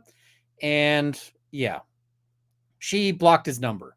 And so because she blocked his number, he called from the office number and then disguised his voice saying, hello, can I speak with the constable? And yeah, they were just, told her that she could sleep well on duty. That's not great. Harassing her over a phone call, belittling, constables, etc. So decisions. These things were found to be improper, as one does. So now a lot of people said still a cop. Here we get to the end. The allegations against Corporal Doer are established. However, I am unable to impose conduct measures due to a lack of jurisdiction resulting from Corporal Doer's voluntary resignation prior to the conduct measures phase of the conduct hearing. So, not a cop no more. But I'm going to put a big old asterisk on that because not a cop no more, but no penalties. He quit. And because there's no penalties, he may be able to get a job somewhere else. Now, the reason why I mention these kinds of things is because there are some very serious issues with all of this. Because let's say this guy does get a job somewhere else, or, he comes back and becomes a cop another time. Well, is this somebody you want arresting you? Is this somebody you want, arresting your spouse, your daughters, your, whoever? So that I think is, a big concern on that one. So still not a cop no more, but could potentially be a cop again. And we've actually got another story here that I'm just going to sort of mention. And this one is interesting because it really illustrates some of the problems. So this is an Edmonton police officer who has been convicted of one count of, I can't say it for another 11 minutes.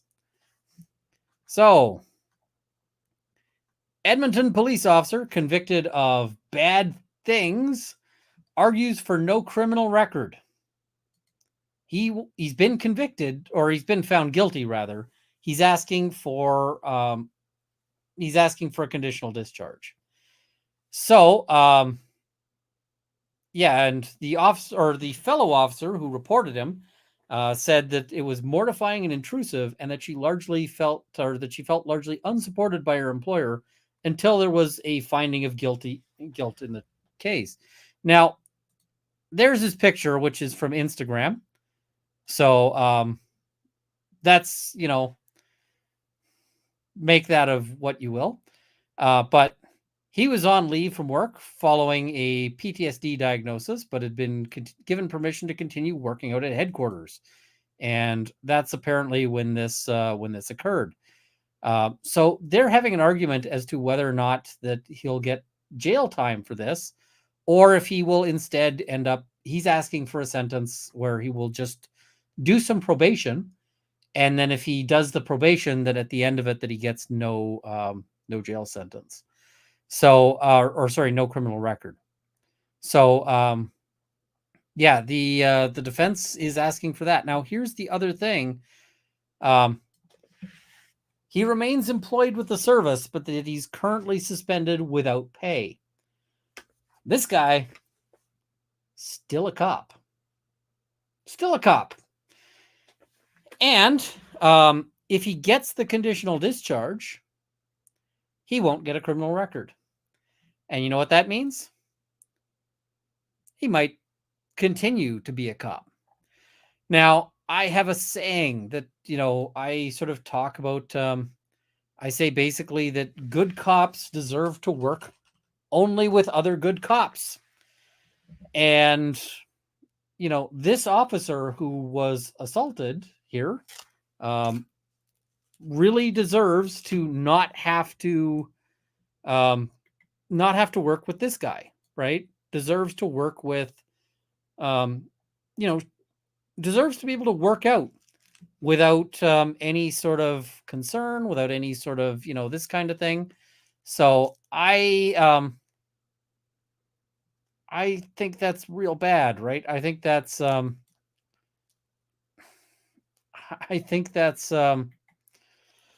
that's a problem. There's another officer out in, I think this one's Toronto, who is currently appealing a conviction on another SA. And because of that, he is, but he's on leave with pay. And the other thing is that he was already on leave with pay when that allegation came out, because in fact that he'd already been convicted. I think it was convicted for a drug trafficking allegation.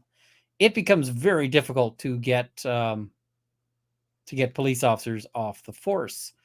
Boston Bruins win Game 1 versus Florida Panthers. I am not a hockey fan, but congratulations to the Boston fans, and my commiseration to... Wait, Florida's got a team? I am way out of the loop on this one. So, all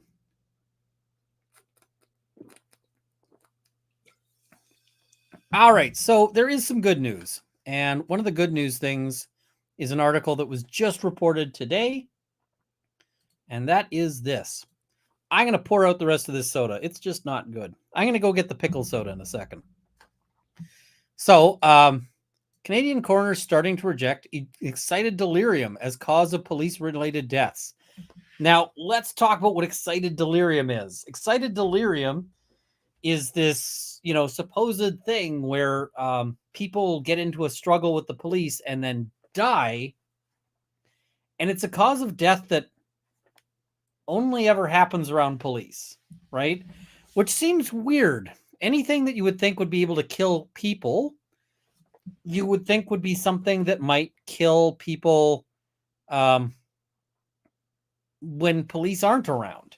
But nobody ever dies of excited delirium when there's not a police officer involved. But they've noted here that a major shift is underway, and medical examiners and coroners across Canada and the U.S. are starting to reject excited delirium as a cause of death. Both the AMA and the APA have dismissed the diagnosis entirely. Dr. Michael Freeman's opinion on excited delirium is blunt. It might as well be a magician waving a wand and saying abracadabra for all the evidence we have for it. So basically saying like, hey, we beat the guy, we tased the guy, we, all of this stuff. And then he just died through no reason, and he would have died anyway, right? Because it always says, like, the notion is that he was going to die regardless of what happened.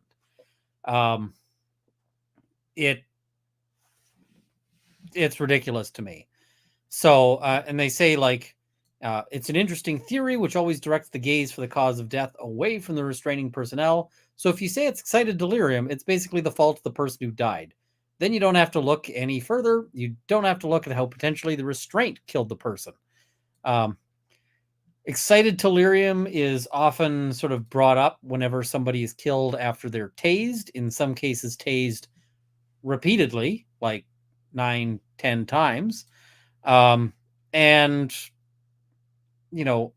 sometimes after they've been beaten, after they've been restrained, after all of this stuff. The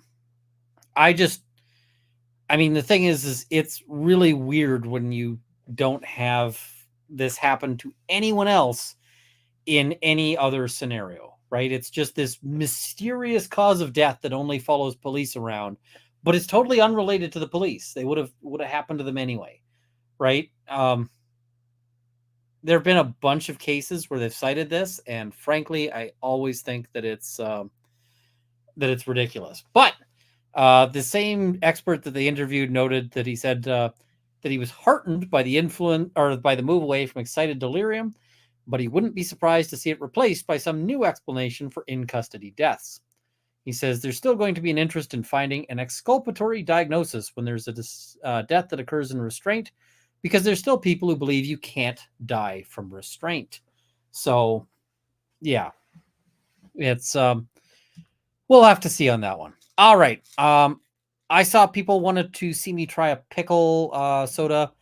I don't want to be drinking this one anymore. It's just not good. I'm going to try one of the spicier ones in a bit, but for right now, I will give myself the 39 seconds of the fuse, and then we'll be right back.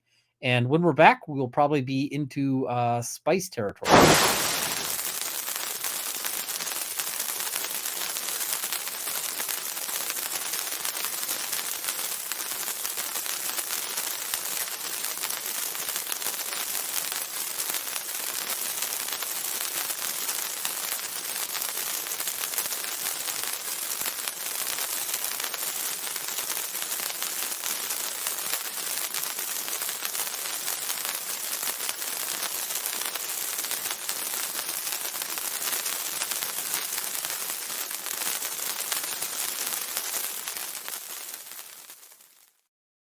All right, let's see. Oh, good. It does twist open. Excellent. So, this is pickle flavored soda from Lester's Fixins, apparently. So I don't know what this is going to taste like, because I don't think it could be carbonated pickle brine. That doesn't seem like it makes a whole lot of sense to me. So what is it, I guess, is the question, right? I don't know what this actually is going to be, and I'm a little nervous. I also see Brentwood Chic. Thank you very much for the 10 gifted memberships. Much appreciated. And looks like we are at 889 likes and 1,100 people watching. So, folks, if you haven't hit the like button, go ahead and hit it now. It is free to do so. Also, if you have been enjoying this content and you are not subscribed yet, now is a great time. So, later is good too, but now is great. So, yeah. All right. So I'm just stalling out a little bit until we get to, it's 30 seconds before I can hit the spice must flow, because, yes. So we will have the, somebody suggested the song of the pickle to tide us over.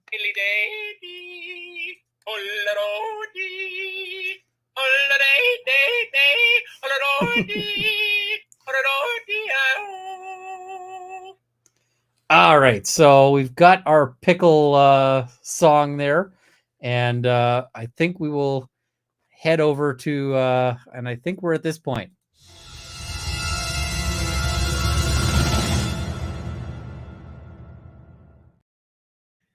And somebody's saying, can I read the ingredients on the pickle label? That is a good question. Ingredients: carbonated artesian spring water, cane sugar, citric acid, natural flavor. You never know what that means. Gum acacia, turmeric for color, flash pasteurized for stability and safety. Intellectual property of and bottled by the Rocket Fizz soda pop and candy shops. And this product is not affiliated with Pickle Juice, made by the Pickle Juice Company in Mesquite, Texas. To buy their company, please visit. Oh, that's classy. They're like, we're not with those other pickle people, but those other pickle people do excellent pickle work. So here's where you go to buy it.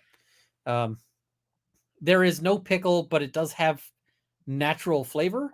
Now, I will say natural flavor is, yeah. Somebody's asking, does my pickle glow in the dark? This one does not glow in the dark, but some people have heard that Rob's pickle glows in the dark.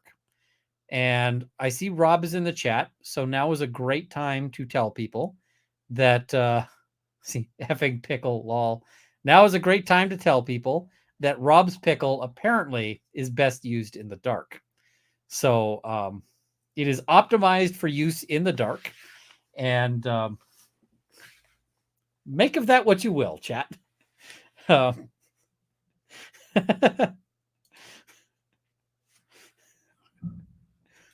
right, let's see how bad this is.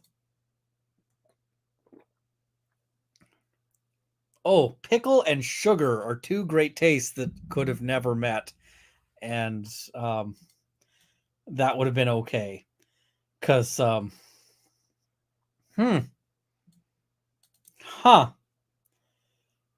Yep. That's something. That is something. Okay. Yeah, that. Oh man, I said to the guy when I was buying these things, I was stacking them up on the counter, and I was like, "Hey, I'm making some poor life decisions right now," and he laughed at that, and he's like, "We import these from all over." I'm like, "I appreciate that you do, but none of these are going to be good choices." And he's like, "Well, people like to try them." I see it is it bread and butter pickle flavored? It's got like a dill taste to it. It's just dill plus sugar. So think of like if you took a standard, like a sliced pickle thing that you would use for like a sandwich, and then you rolled that in sugar. That's what that would taste like. Don't roll your pickle in sugar. It's not a great thing. It's just not a good idea. So, Ian, butter soda next. I can't actually drink the butter soda, and I'm going to tell you why. Because my wife drank it. So my wife, when she heard that I was off, like I mentioned to her, I was like, there's this place and they've got all sorts of dumb drinks. And she was like, okay, like, why are you going there? I'm like, they have ghost pepper soda. She's like, oh, I know why you're going there. And I was like, do you want me to bring you back anything? And her response was, why would I want that? Which was a good question. I did also bring her back some ginger beer and a huckleberry soda that is probably going to taste perfectly fine. Huckleberry seems like a perfectly acceptable flavor. So I mentioned that they had butter soda. And here's the thing. On a previous outing, I had been at the local sort of Asian food store. And as a joke, I bought her some butter flavored chips. Purely because I thought it was funny. They had like literally butter flavored chips there, and I thought it was freaking hilarious. So I sent her a message going, do you want some chips? And she's like, yeah, that'd be great. And I bought the butter flavored chips. I also bought a flavor she likes so that I had that as a backup when she didn't like the butter flavored chips. But she liked the butter chips. the butter chips were good, apparently. So, which totally blows the joke, because, you bring a joke gift and it's like, this is actually really tasty. It's like, oh man. So, because of that, she was like, well, I did like the butter chips. Maybe the butter soda is going to be good. So she got the butter soda. That's where that one went. I will try the butter soda some other time, but I mean, I'm sure it's just like butter flavor thrown into a soda. So yeah, it's this one's okay. Yeah. So what are some other things? Let's talk about cannabis, because we have entered into we're at spicy time, so we can talk about some spicy vegetables.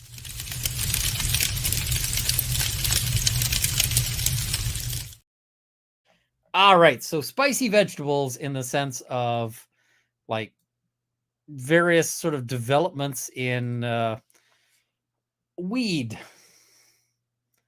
because yes, I see somebody's asking for my mailing address. You can find my mailing address in my about section of the YouTube page, but I am not going to be able to pull that up right away.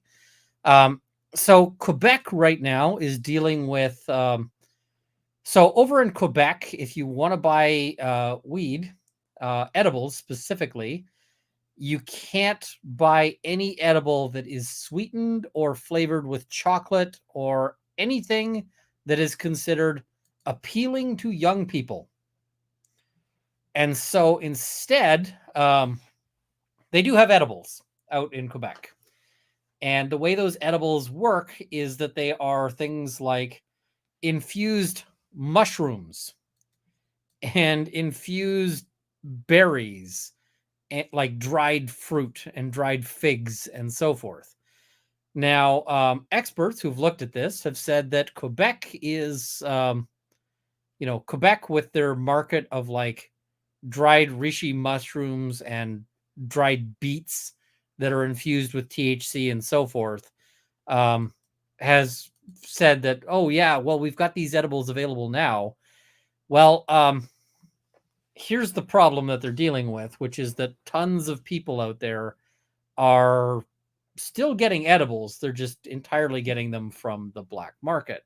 So, yeah, that's a wonderful thing there. And so Quebec is really nailing that. British Columbia has had a development in that field. British Columbia's big development is that they are allowing, I think it's Uber Eats, one of the delivery companies, is now allowed to arrange cannabis deliveries. And so, so now you can order like on Skip the Dishes or whatever it is for some weed. However, when you do that, they've still got a ton of regulations. Skip the Dishes driver is not actually allowed to pick up the weed. The Skip the Dishes driver is what it'll have to be is that delivery will actually have to be done by the dispensary themselves, and Skip the Dishes just takes a cut for, or whoever it is just takes a cut for that bit. Now you might be saying, this is amazing, except that of course this requires that you have a dispensary within your nearby area. BC has, I think it is like 7 or 9 dispensaries that are legal. Almost all of them are in Vancouver, and one of them is as far away from Vancouver as New Westminster. Now, if you don't know the Vancouver area, Vancouver and New Westminster are right next to each other. Like, they're all part of what they call the GVRD, the Greater Vancouver Regional District. So, what's going on there, BC? It sounds like it's super crap trying to get any sort of legal weed. And of course, what does this mean? It means that they've got a ton of the black market. Because what does the black market do? Oh, right, the black market has been delivering weed to your door for years. That's not a suggestion, but like it is a thing. So you'd think that they'd want to actually try to capture this. Now, here's the funny thing is that when they're talking about this, they note this study, and this study is like they're trying to push back against legal weed. They've said a study by Toronto's Hospital for Sick Children and the Ottawa Hospital found that since 2018, there's been more than a 6-fold increase in hospitalizations across Canada for cannabis poisoning among children under the age of 10. Okay. I'm betting a lot more people got willing to take their kid to the hospital for cannabis poisoning once it was legal. And you could say, like, hey, I'm not going to go to jail for this, right? So I don't know that that actually tells us anything about, anything. So, yeah. I see you got Rob here. Hi, chat. Thanks for watching Monday Funday. Make sure to like the video if you haven't yet. It means a ton.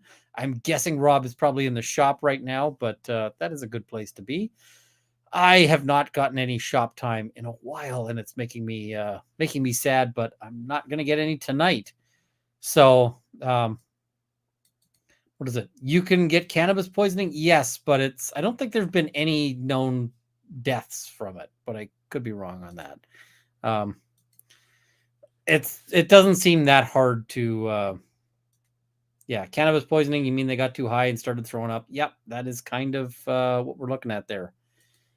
Do a shop stream, Ian. I will at some point. My cameras aren't setting up properly there.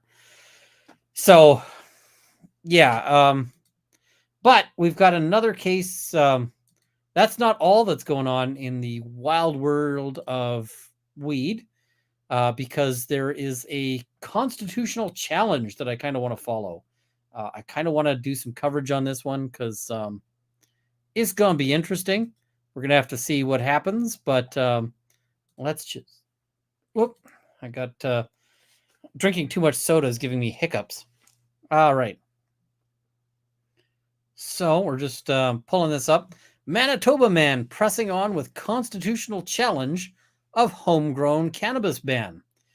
So depending on which province you're in, you can end up needing, like, some provinces allow you to grow your own stuff at home, and some provinces say no. So here in Alberta, you can grow your own weed. And I can say here at Alberta, we also don't have the problem of like 9 dispensaries. Because I can tell you that there are 3 within walking distance of my house. And there's so many. You can just drive down the highway and there'll be like gas and weed and liquor. And yeah. So Ontario, you can grow your own. Alberta, you can grow your own. Quebec, I don't think you can. And unfortunately, Manitoba, Winnipeg, you can't. So, Manitoba man is pressing on with his court challenge of the province's ban on homegrown cannabis, despite the Supreme Court of Canada recent ruling declaring a similar ban is constitutional, which sucks for him because it's going to make it really difficult. So basically, he's arguing this case. I don't know if he's got a lawyer, but he's arguing for Manitobans' rights. But unfortunately, last week, and I think that this is dated, yes, April 17th. Maybe I should cover that case. Last week, the Supreme Court ruled unanimously that Quebec's ban was constitutional. So we'll have to see, but there's lots of sort of fights on the go. I think there's good progress on this, but still not fantastic. I see somebody saying, why pickle juice over weed tonight? I don't think that the two would go well together. I don't, Canada, it is legal to smoke some weed. I, on occasion, do. Not a lot, and typically I do so right before bed. Because typically what I'm doing it for is pain relief. It's not so much like, hey, I want to get... I actually kind of prefer alcohol overall.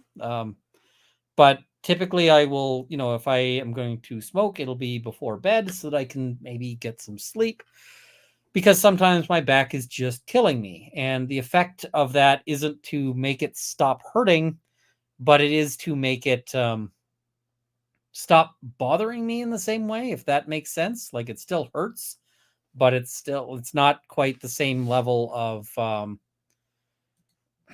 it doesn't hurt in a way that like keeps me awake, if that makes any sense. It's like, oh yeah, it hurts, but it's kind of this distant, far off feeling. So yeah, it's not a huge thing, but it is good to see the reduction in a reduction in that sort of level of charges and so forth. So I think that is that's a good thing. I think that this should be something that is opened up.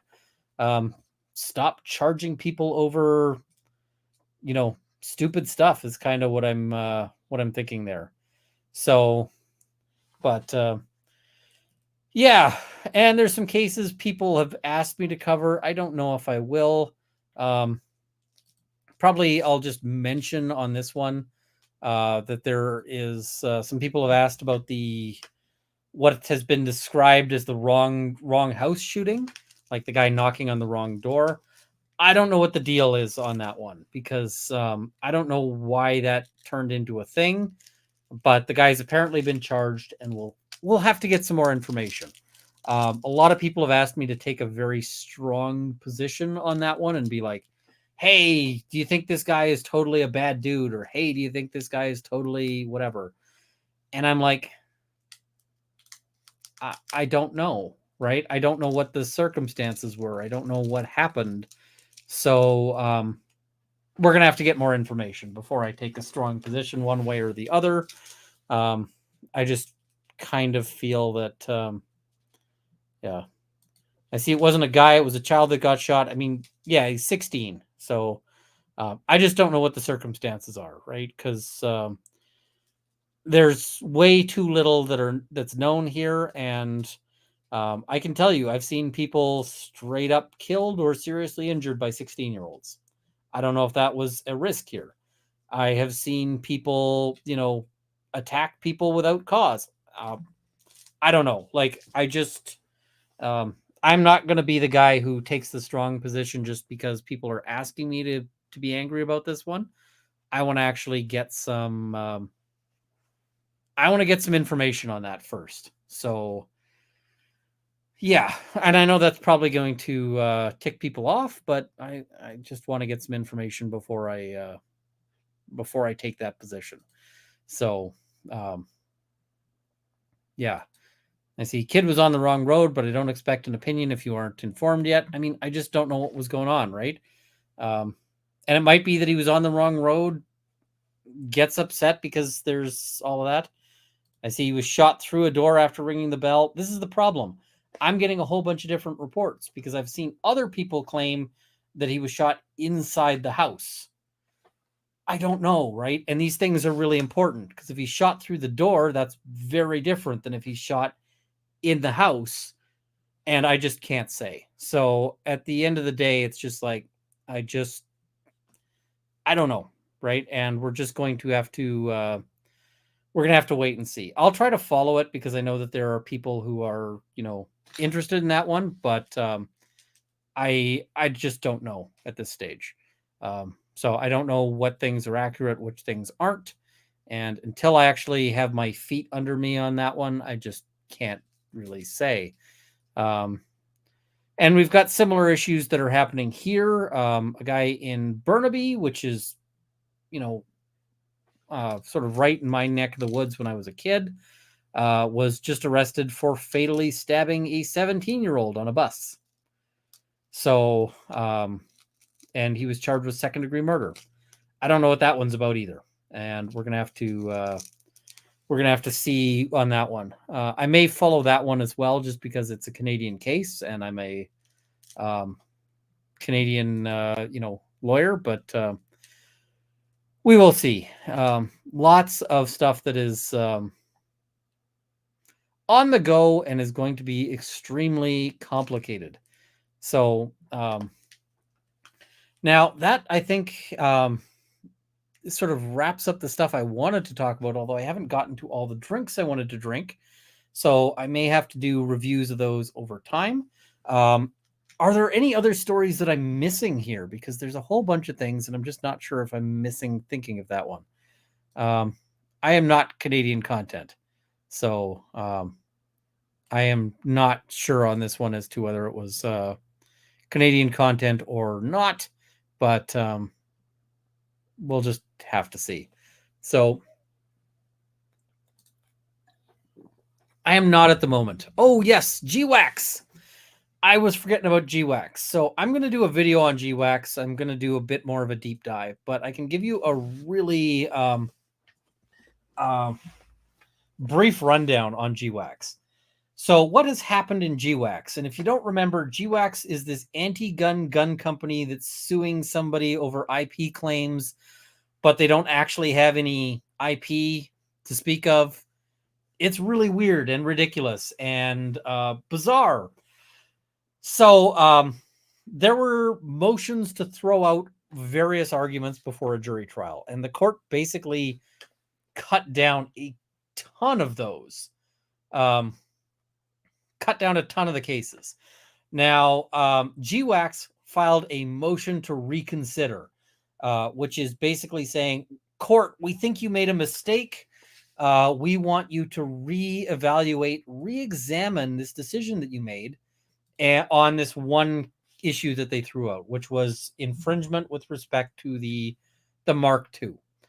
And the reason why they're big on that particular claim is because that's where, if there's any money to be had, that's where the money's going to live. So they really, because that's where those are the ones that actually got sold in numbers. And so that's why they want that claim back so bad. Now, the problem is that you can't just bring a motion to reconsider based on, I don't think that the decision was correct. It's supposed to be brought for certain specific reasons, like, hey, there was some new law in between now and then, or hey, we found some new facts. New facts. You can't just be like, hey, these are facts that we had in our back pocket. They have to be facts that you couldn't have found otherwise. Like, hey, we've discovered a witness who you've never heard before, and we had no way of knowing that they existed. But they watched Runkle's coverage and they decided to come out of the woodwork and, something like that. So instead, their motion to reconsider is basically just, nuh-uh, we disagree. Now, K Arms actually brings a response, which basically says, you don't get to reconsider on this. But if the court is going to reconsider, then the court should reconsider by throwing out GWAX's remaining claims. And here's the fun thing. So GWAX then submits a reply to that, which again is more of the same. But after receiving all of that, the court did something really interesting, which is they canceled the trial dates without scheduling a new trial date. It was just, we are canceling the trial dates. Now, I think that's really interesting because if the court was going to just say, I'm not listening to these motions to reconsider, I don't see that there would be a reason to, I don't think that there'd be any reason to throw out those trial dates. You'd keep the trial dates, right? You just proceed with it. If the court, so I'm wondering, there is a real possibility. I'm wondering if they're not throwing out GWAX's remaining claims. And if they throw out GWAX's remaining claims, then they might say, we're canceling the trial dates. K Arms, you still have a counterclaim, but do you care? Or can we just, toss this whole thing in the trash? Because at that point, if K Arms walks out of this with no, without any, without paying any money, then fan freaking tastic for K Arms. So I'll go through the arguments in some detail, but it's going to be a big thing potentially. There is some real possibility that what we hear is ultimately that they say, listen, goodbye to that lawsuit. So we'll see that. I see Random Rambler saying, doesn't matter if he was a child or an adult, nobody deserves to get shot for ringing the wrong doorbell. The thing is on this one is every time I see that, I think of, we've had some cases in Canada that were wildly misrepresented at the outset, and that said that, and basically portrayed things one way. And then once it actually came out in trial, it was a very different case. I don't know. Right. So we'll have to see. Could damages be awarded to KE Arms? It's a possibility. I don't know. So I don't know. We'll have to see on that one ultimately. So it's that one's going to be interesting. Now, somebody else was asking the fun question of what's going on with Afro Man. Is there a new development in Afro Man? There is, and this one also helps explain a bunch of stuff that. Lots of people were saying, "Hey, why weren't you able to play the Afro Man song on your stream talking about the Afro Man song? Why were you being so careful? Why were you singing instead of playing the song? And why were you subjecting us to your horrible, horrible singing when other YouTubers were just playing it?" And specifically, they mentioned one other YouTuber, which is Bruce Rivers of Rivers Law Firm in Minneapolis. Well, I think we've got our answer on that one. The answer is Bruce Rivers appears now to have been noted as counsel of record for Afro Man in the Afro Man lawsuit. So if you're wondering why Bruce Rivers was able to play the song and Runkle wasn't, it's because he's probably Afro Man's client. So, and I don't know if that was the order of things, but that, that's why he's willing to wade into that, and I am not. So now Bruce Rivers does great content. If you haven't, I've never talked to Bruce Rivers, but I'd actually kind of like to. He is known for his, catchphrase of "stop self-snitching," which, yeah. And good job at researching all of that, finding the docket. I take 15% credit for this stream. Yes, gets credit. That is, but yeah, I expect we are going to see some really interesting videos on this one, especially because, Afro Man, I think, wants to make some noise about this, right? Afro Man wants to get more attention on this, not less. Because quite frankly, he wants to, it's CLR Bruce Rivers. Afro Man wants to really raise, he kind of wants to raise some awareness of the fact that he's been mistreated on all of this. So hiring a YouTuber on that one seems freaking hilarious. So we will have to see. I want to see what's going to go on that one. It's going to be really epic on that one. So, yeah, and I see some people saying that they don't like the guy. That's fine. You can not like the guy, but he does good content. He seems to actually research some of the stuff. And he's, I agree 100% with the whole stop self-snitching thing, because that's how so many people get themselves into trouble, right? It's just that so many people get themselves into crap because they just can't stop talking. So, Yeah, Afro Man wants noise. Bruce has 800,000 subs, works with rappers, and I think would mesh really well. I was gonna self snitch, but then I got high. Nice. So yeah, that's entertaining. So that one I think is kind of a good aspect. Bruce is a little snarky too. He is. I know some people were not happy about his content about Andrew Tate, but Andrew Tate did some self snitching, and it is a thing, right? So Runkle singing wasn't good, but it did bring me joy. That's fair. I can't say that it was good. It was just yeah. Shut up and stop doing things. Defense attorney's prayer. Yep. I can tell you the number of clients I've had where it's like, don't do the thing, and then they do the thing, and then they're like, can you help me? It's like, no. Why not? Because I told you not to do the thing, and then you did the thing. Yeah. I see people are saying e-sign. What is e-sign? I don't know what that is. Why is it difficult to not self-snitch? I mean, people get into that interrogation room and they talk. Baldwin talked. So much talking. Jensen Ackles talked, although he managed to not throw himself under the bus because mostly because there was no connection to him. Oh, I see Bruce is sponsored by eSign. Okay. So it's his sponsor. I gotcha.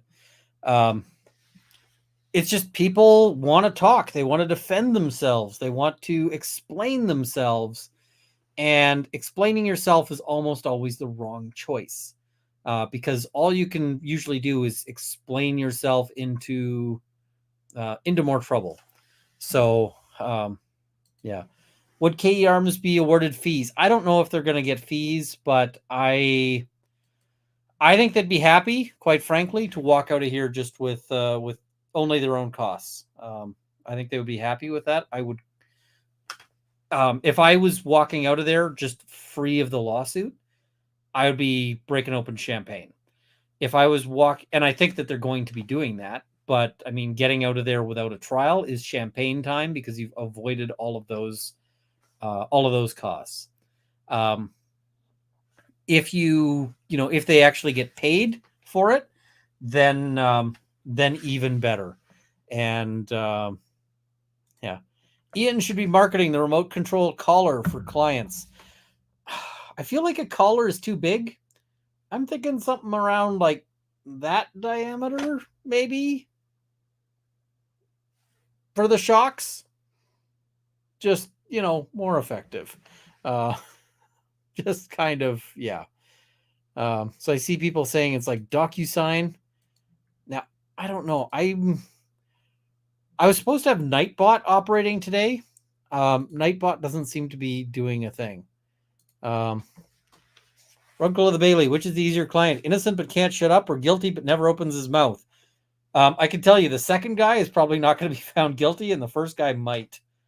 So the easier client is the second one. I have had a lot of clients who I thought were probably guilty AF, in fact, but because they never opened their mouth, they were that was it. They were able to walk free. So what about the female clients? I mean, there's something like 1 in 10. So not that many. Anyone following the court procedures and the OIC and subsequent bans? We'll talk about that probably Wednesday, probably. Any updates on the girl and the goat appropriated by the FFA? That's going to be a long process. I'm going to I'm going to see if I can get some more commentary. I might be able to bring on a special guest to talk about that, but I don't want to jinx it. So, yeah, we'll just have to see on that one. But I do want to keep covering that one because I think it's one of those stories that is, it's going to be interesting, if nothing else, because we'll have to see. But I'm going to try to follow that one and see what's going on. So I've decided that the pickle juice, this sweet pickle, is not doing it for me. So I've broken open a pickled beans Caesar. So that I think is that one is good. Oh yes, tell us the secret start date of Lawyers and Dragons. Is it secret? I mean, I thought that they posted a date. I might be wrong. Did they just post like May? I don't know. We'll have to figure that out. But I'm looking forward to Lawyers and Dragons. If you guys haven't watched that before, Lawyers and Dragons is Rick Hoag's project, but it's a project that I'm lucky to be involved in. Rick Hoag is, sort of arranging that. David, also known as Prototopics, is the DM. He's an amazing DM. Really, really, really good. And it's got me, it's got Rob, it's got Alita, it's got Rick, of course, and we are running around doing adventure stuff in D&D, and I play Gimlet Otterfeagle, who is a criminal wizard, because of course. And yeah, and I see, is that like a D&D for lawyers only? Yep, it's 4 lawyers playing D&D together with a non-lawyer DM, but he is an amazing DM. And yeah, it's a lot of fun. It's coming back soon. We basically had it was on hiatus for a bit because unfortunately Rick had his stroke. He that just is what it is, right? He's in recovery. He's still working on that. He's still struggling along. But quite frankly, we're going to I'm looking forward to that getting going, and we'll just have to see. So and Melissa S., Runkle of the Bailey, I just wanted you to know I can't do my job without listening to you or other law tubers while I work. My data entry, data analysis job is just too boring otherwise. Oh my God. I used to do data entry and it was miserable. Weren't you talking about an appearance on Hardy's Travel Agency? It is partway recorded. So we're going to have to do that. Somebody's asking, what dice do I use? So somebody sent me this die. And I don't know if it is a die that is like officially even, but I am going to try to roll this for Lawyers and Dragons. Just gonna like, hey, let's throw this giant table breaker at something because this is awesome. And you can see it's got a liquid core, so it swirls. It is funky. So we're gonna try this. I see that die can double as a weapon. This die would really hurt to get lobbed at you. I'm just gonna say. So I'm gonna have to get I'm gonna set up a dice tray and then I'm gonna set up a second camera to look down at the dice tray, and then I'm gonna try rolling this because and I don't think Hoag knows this exists yet. So I want to surprise Hoag with this existing. Don't spoil it, but I'm just going to be like, all right, time to roll some dice and bring this thing out and just be like, have people go, what the heck? Rob knows it exists because he's in the chat, but yeah, giant die. So that'll be a lot of fun. I also want to start making some bags that are like sort of Hardy bags. And yeah. Question, are you changing to something other than Wizards of the Coast? Yes. David, I think, has been developing his own system. I think we might be running it on that. So, and if you're interested in role-playing game content and discussion, I can tell you I do most of that on my other channel, which is Roll of Law. And yeah. I guess the other bit of news is if you're watching, it looks like Corey's really struggling. He's on opiates. He's on breathing equipment. He's on all of that. I hope the guy's okay. But I mean, we know we've sort of known what his prognosis is likely to be like, and yeah. Whoops. Any new word or any word on new Stars Without Number or Blades in the Dark content? I need to do some more. I have been slow on. I've just been busy. I'm behind on emails. I'm behind on a bunch of stuff, so I need to do that. I got to pin Kurt down for Stars Without Number. He's been the more challenging person to pin down, but Blades in the Dark, I want to just run another one. I also have an idea for Mutants and Masterminds one shot. The Mutants and Mastermind system is superheroes. So if I get that going, it'll be, I'm thinking Rise of the Death Goat is the name of that one. So Rise of the Death Goat, if we do that one. And that I hope to run. I also want to run a Dungeons and Dragons or something similar around a group of adventurers working for a law firm. I think that'll be freaking hilarious. So if I can do that, we'll do that.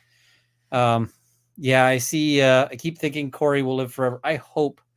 I hope. I mean, I if there was justice in the world, he'd outlive me. But that's not the world we live in, where there's justice. It's just it's tough. So, and I hope he makes it to his Whitby trip. He's yeah. Who is Corey? Corey is a very brave child. His Make-A-Wish wish was to get to 100,000 subscribers.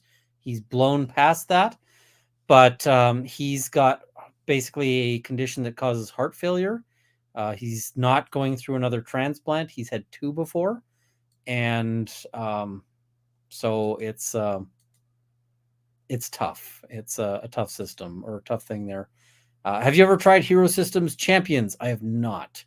I should. I also kind of want to run. I mean, I've got a bunch of games on my shelf. I would love to run a bunch of them. Got Blades up there. I'd kind of love to run a game of Delta Green. And Delta Green is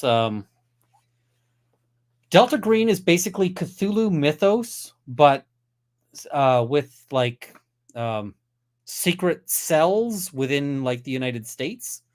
And so Delta Green is like ex-special forces people against Cthulhu, which is interesting, right? It's a weird game, but it's intentionally a weird game, and it's a fun weird game.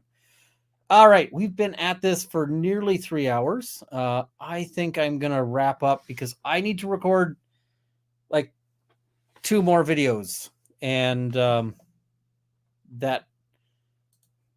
is Katanas and Trenchcoats a system? I haven't run that. I would like to, I want to also try running a what do you call it? A World of Darkness game as well. I still give Cthulhu the edge. No kidding. Cthulhu usually is going to win any sort of fight or disagreement or the like. All right. Thank you guys all for joining me. I really appreciate it. I have a tremendous amount of fun on these things. It's kind of a great time to be able to talk about some of these random occurrences in law that that maybe don't need their whole a whole video to themselves, but are still worth talking about. And some of them will still get a video, but it's still just fun to talk on that one. Against the Tide is looking out for me, saying and get some actual sleep. Actual sleep I don't really necessarily do. Oh, and I'm behind on super chats. Thank you, David Thomas. Monetary appreciation for what I learned from you. Thank you very much. Also for reminding me that I've got a bunch of chats I got to get through here. Brentwood Chic, I see. I think that was, I'm not sure if that's an old message or a new message, but it looks like there's gifted memberships there. And I see Tactical Moose, still a cop and got a promotion. He quit, thankfully. I love that Canada makes these public. US doesn't. Not all jurisdictions in Canada do. Edmonton Police makes them public for a couple of months. That's about it. Kara Shelton, thank you very much for the membership. Much appreciated. Grant Horn, thank you very much. It's very generous. Much appreciated. Lawn Lumber, I hate you, sarcastically and really and sarcastically. I think that was about the pickle comments. Rob doesn't like it when I tell Chad about his pickle. So, and Chad goes thirsty again. Ashley Sisper Cox, thank you very much. I live in Oklahoma, and although the state voted down recreational use, we have more dispensaries than California. They're everywhere. I hopefully that's a good thing. I don't know, but yeah. So, all right. Hopefully, you guys. I hope everyone has a great week. We've got, there'll be Friday Night Frenzy on Friday. I may do some gun discussion on Wednesday. I'm hoping to do it on Wednesday. I was going to do it tomorrow, but then I've got date night. So that is not happening. My wife and I booked a class together. So that's going to be a lot of fun. And folks, if you're ever wondering about like, how do you keep things interesting in a marriage, learn things together. So we're going off to a class where we can both learn things together. So that'll be awesome. Rob will be traveling on Friday. Okay. We'll have to, if there's no Friday Night Frenzy, that is unfortunate. We'll have to figure something out. So, all right.